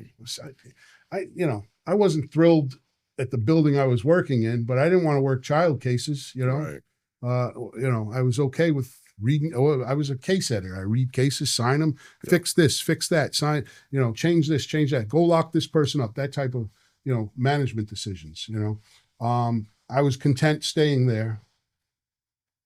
I think I was on a lieutenant's list. Yeah, I was on a lieutenant's list at that time. So I was just biding my time, and I was in special victims. They send me to the child abuse squad, voluntold. Go there. It's a nice facility. It's clean bathrooms. I got my own, I share an office with the other sergeant who's the CO. And so I ended up in the Brooklyn Child Abuse Squad. I was ordered there, and I didn't fight it. I'm not the kind of guy. I don't want to go. Right. It was seniority issue. I was the rookie in that regard. So I went there, and I made the best of it. I worked in there close to a year as a sergeant, and my list number popped for promotion. And I was, oh shit, I'm getting promoted. I was pretty deep on the list, but they got to me. Yeah. Anyway, I'm like, okay, I'm going to be a lieutenant. Jeez, got to go back to patrol. And it's like, oh man, what am I going to do? Be careful what you wish for. Yeah. So I was enjoying my time in the child abuse squad, the comforts of it. Right. Cases were a bit, from petty to gross. Yeah. Large spectrum cases, a lot of cases, too many to manage at times. And I get a phone call from the inspector, CO of special victims. Hey, Rob, heard you're getting promoted. Congratulations. Wow, I didn't know you were on the list. This type of conversation, And I'm like, okay, where's this going? And she's congratulating. That's nice. Nice of her to recognize me, So I was wondering, you want to stay? I'm like, okay. You want to stay in special victims? I said, and I thought about it. I was like, I'm getting a little long in the tooth. Gray hairs are starting to come. I was like, do I want to go back in that grind of patrol again? Right. Where are they going to send me? Right. So she offered me the CO job when I make lieutenant. And I said, I'll take it, And I was an expert on the cases at this point. And I spent enough time in there. It was a good study, and I had such a background that I understood major case investigations inside out. So it was keep my desk, new rank. I'm As the a boss. lieutenant. Yeah. So you're a child abuse squad lieutenant. Yeah. So I was the CO of the child abuse squad. Man. So what child abuse, man? I mean, that's very hard. That's very hard to deal with. How were you able to cope with the type of cases that you were seeing and keep that away from your just your makeup and to keep you? How did you get through that emotionally? How did you get through that mentally? It's a valid question. As the boss of a child abuse squad or a special victims squad, the difficult part is the volume of cases. In regards to two boroughs, north and south, Brooklyn North and Brooklyn South. So you're in charge of two boroughs. Yeah. That's tough. Yeah. Every case in Brooklyn, Right, of child abuse or sex crimes, adult squad or Brooklyn child abuse squad.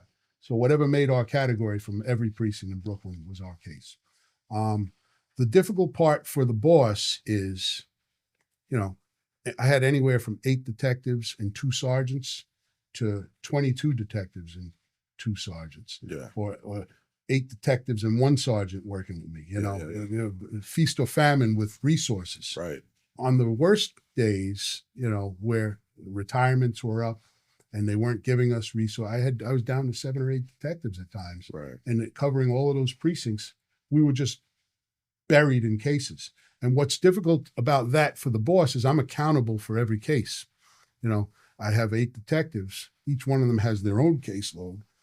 All of their cases are my cases, because when it's time for Comstat or the chief's calling, they're calling me. That's right. So that's the pressure of a boss in any squad in that regard, where detectives don't necessarily appreciate that, whereas they think it's their case. But it's really yours. It's really my case, because I'm going to be the one answering questions about it at Comstat, Right. or in the chief's office, or when they walk in to talk to me. Obviously the detective will come in my office and discuss the case, but I'm going to get chewed out if something ain't right, Right. about in the paperwork, or missteps, were taken, or steps weren't taken. So the most difficult part for me in the child abuse squad was the volume of cases and the reading. In child abuse squad investigations, I used to speak on this. Travel the borough, travel the world, not the world, the city and other states. Yeah. Collaborating with other child abuse centers around the country. Right. And I was on panels, and I've spoken about what we do. I would brief medical doctors, interns would come in because they're going to be working in ERs. I'd have to explain the police department's angle in the child advocacy center, Right. ACS workers. I was in a full co-located facility for Brooklyn Hospital, Safe Horizons, where they provided all the psychologists and child advocates, Right. the Brooklyn DA's office, and ACS. Did I say ACS already? No, you didn't say ACS. Right. So we collaborate. Yeah, I was a team leader for the police department, and I had my colleagues were team leaders for ACS, the bureau chiefs for the DA's office, medical staff, doctors and nurse practitioners for Brooklyn Hospital, and we worked under one roof. But for me, the tough part was the case volume, but the reading. It was toxic, And there's a industry standard I've heard from mental health professionals in my time there, that you shouldn't work in this capacity for more than 5 or 6 years because of the toxicity of the work, and in regards to the nature of the cases, and in fairness, there's a spectrum. I would give with my hands, I'd say on this end is, a spanking, not child abuse, corporal punishment. On this end is, the worst of the murder, attempted murder, heinous sexual crimes against children, and everything in between that made our criteria under the age, so when you're on this side of the spectrum, the reading is intense. I used to have to get up and take a break, and my office was on Nevin Street. To the left was Carroll Gardens, so it was like birds chirping, nice neighborhood, sunny neighborhood. To the right was kind of like Fulton Street, the mall, and like downtown.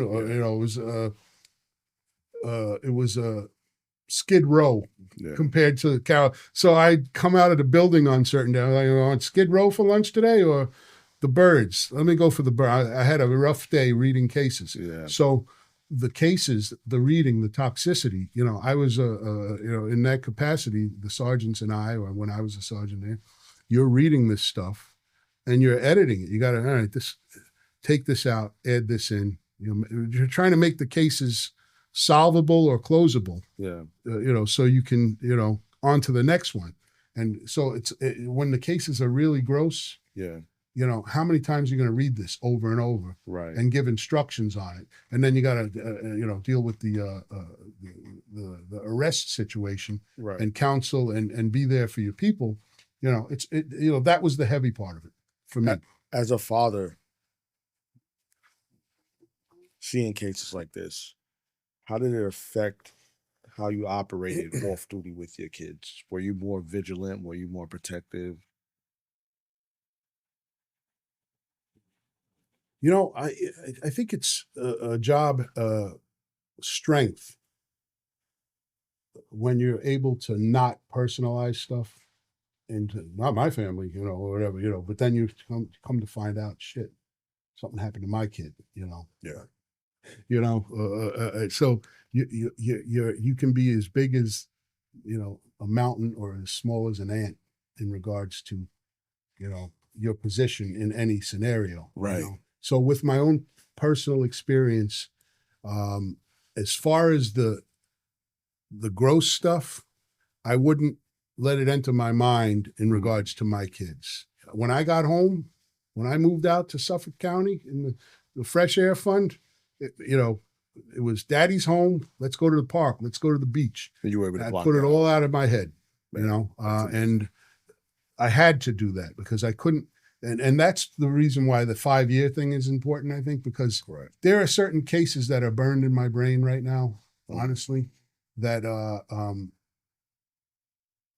they defy, you know, human comprehension that a person can do that to a human being or an animal, least of all, let alone a child, you know. So there are those, and you're reading them and you're editing them. You know, people are in prison or going to prison. Trials are upcoming, and but it burns in your brain, you know. And Yeah. it just I managed between 10 and 12,000 child abuse cases Oh my in my goodness. 5 years there, you know. And when I say managed them, I read. So I had over the years 2 sergeants or 1 sergeant. You know, we shared the reading.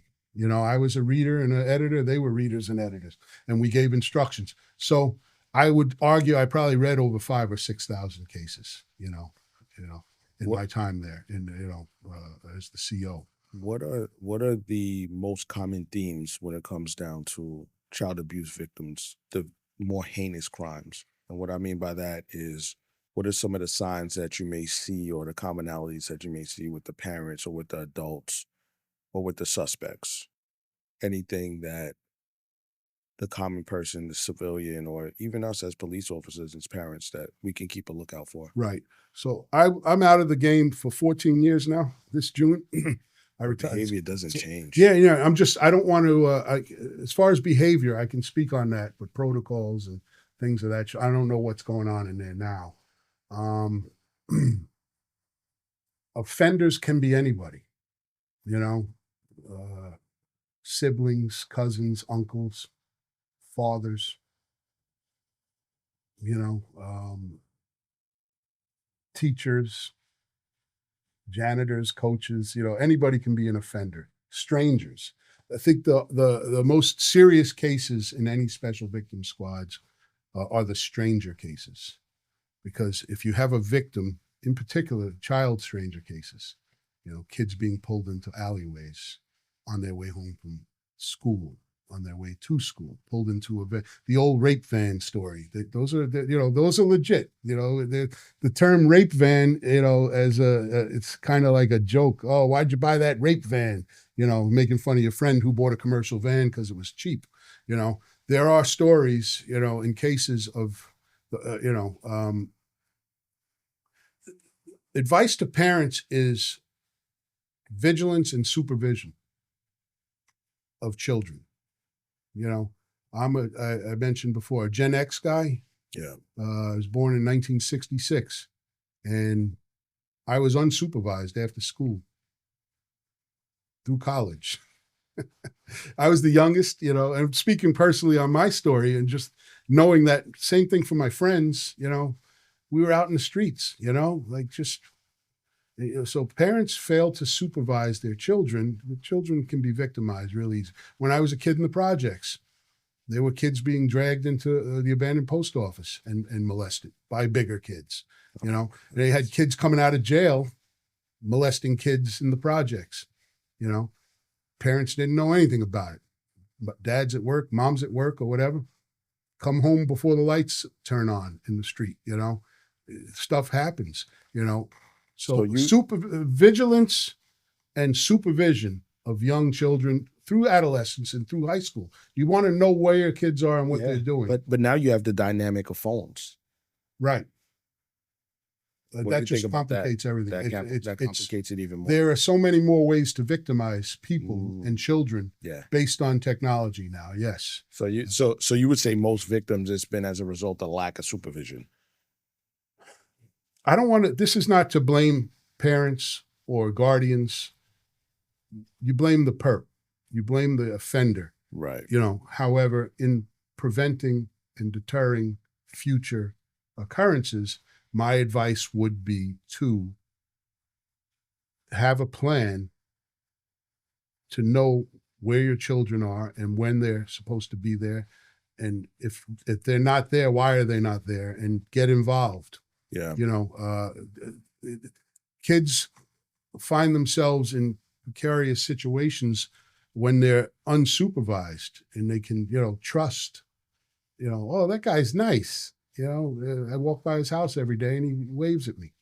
He's got a cute dog, whatever, before you know it, the kid's in his basement, I've heard things like if a child doesn't have the father in the household or a close relationship with the father, that usually those children are susceptible to victimization.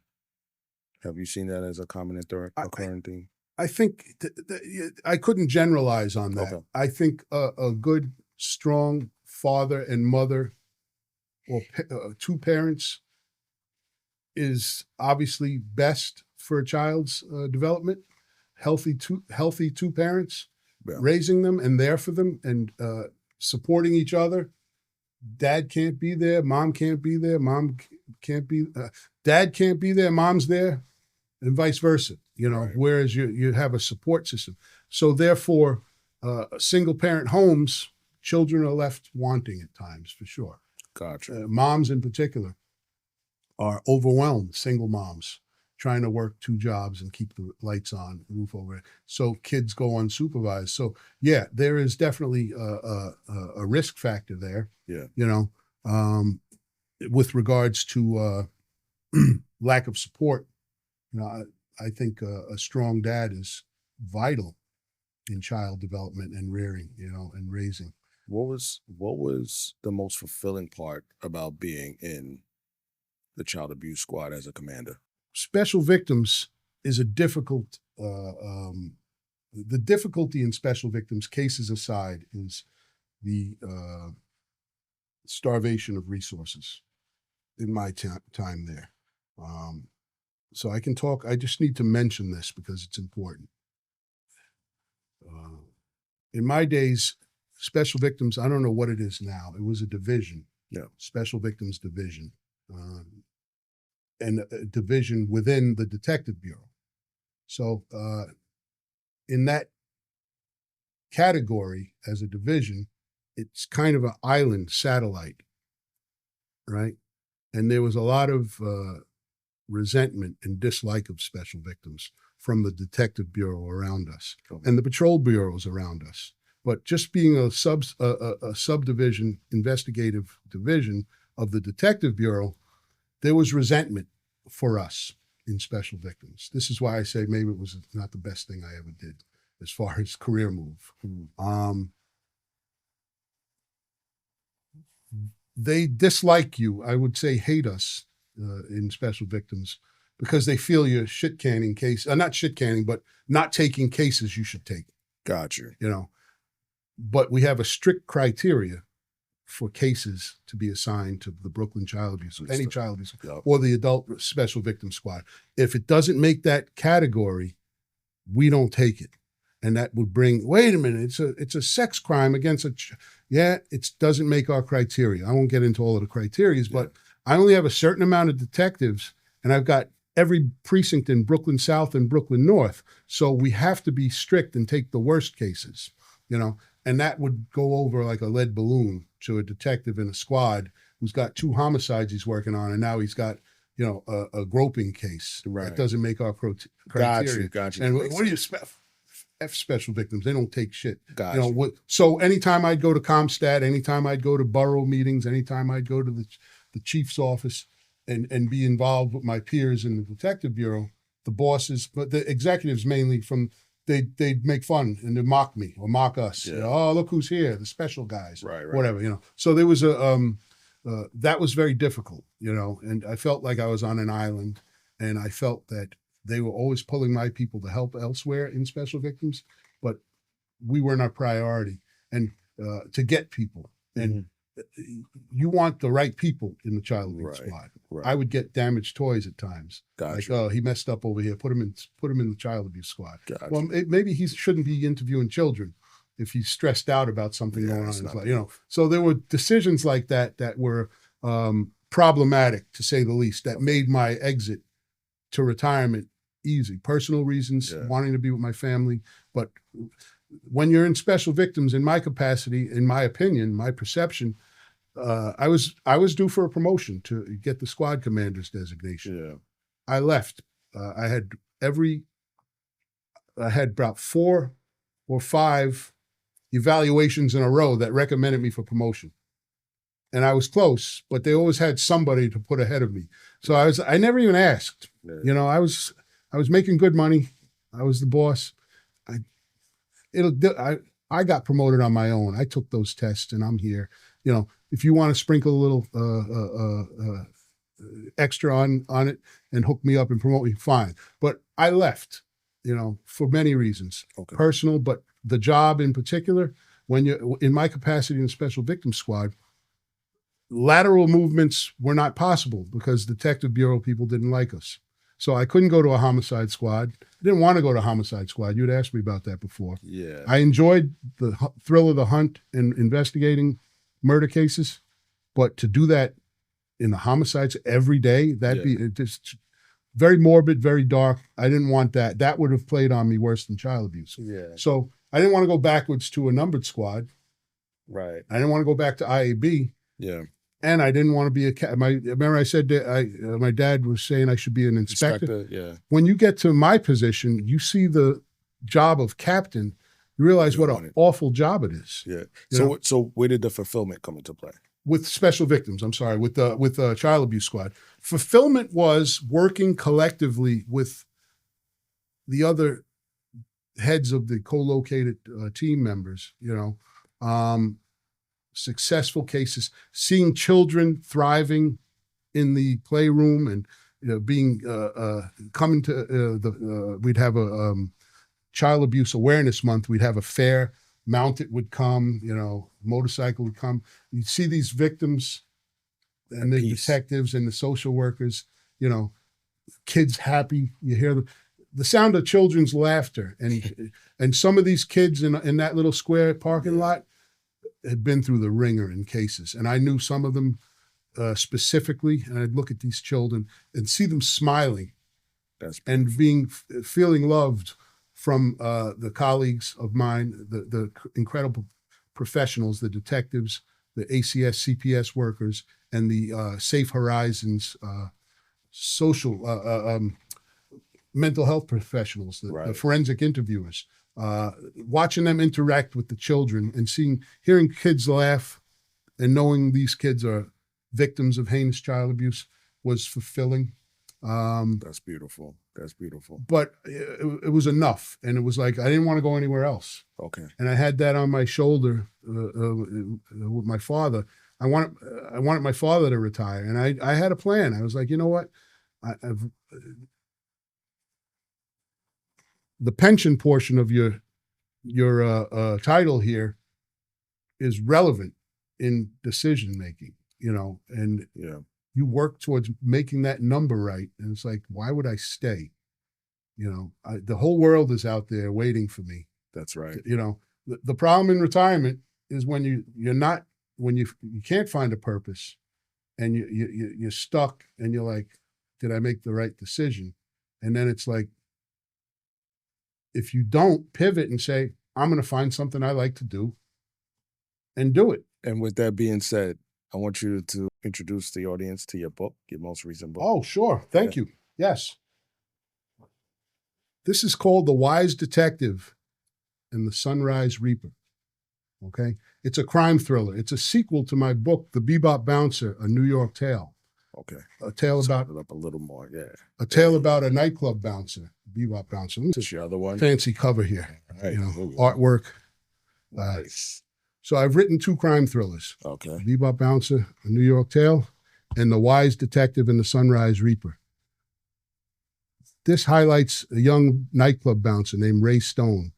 If you're into New York nightlife, jazz clubs, hip hop clubs, R&B, serial killers, love, lust, romance, detective and gangster thrillers, this is an exciting book, an exciting read. If you're into detective stories, detective thrillers, police procedural, this is a wild ride through the life of a New York City detective in a hot summer homicide pattern. And this book has homicide crime scenes from Sunset Park, Brooklyn, little stopover in Harlem, Manhattan North, up crime scenes in Highbridge Park in Washington Heights, Wakefield in the Bronx, all the way back around to Astoria, Queens. And it's the life of a homicide squad detective working a pattern, working against time. His life, personal life, love, lust, interests, and the wild ride of dealing with notorious killers and serial killers. Wise Detective and the Sunrise Reaper. I appreciate you letting me promote the Yeah, books. of course, You know, of course. This was fun talking to you. Yeah, it's been great. Thank you so much. I wish we had a little bit more time because we could dig a lot deeper, but Of you course. shared a lot. I appreciate your vulnerability. Mhm. And where can they find you on social media? My Instagram handle is PapaJ_author. Okay? Excellent. Robert Johnson. My Facebook page is Robert Johnson 85, author, period. All right, that's my professional author page. I have a website for my books. I have 3 books out: a memoir from Prey to Protect and My New York Story, and the 2 books I just told you about. And they're available on Amazon. I have an Amazon work page, author page, just my name and the titles of the books, and you'll find them. And I have a website, a professional author website. It's www.robertjohnson66.com. Excellent. Robert, it's been a pleasure having you. My Thank you so pleasure. much. Thank you. I'm so glad to be with Absolutely. you. Thanks for having me. Thank you for coming.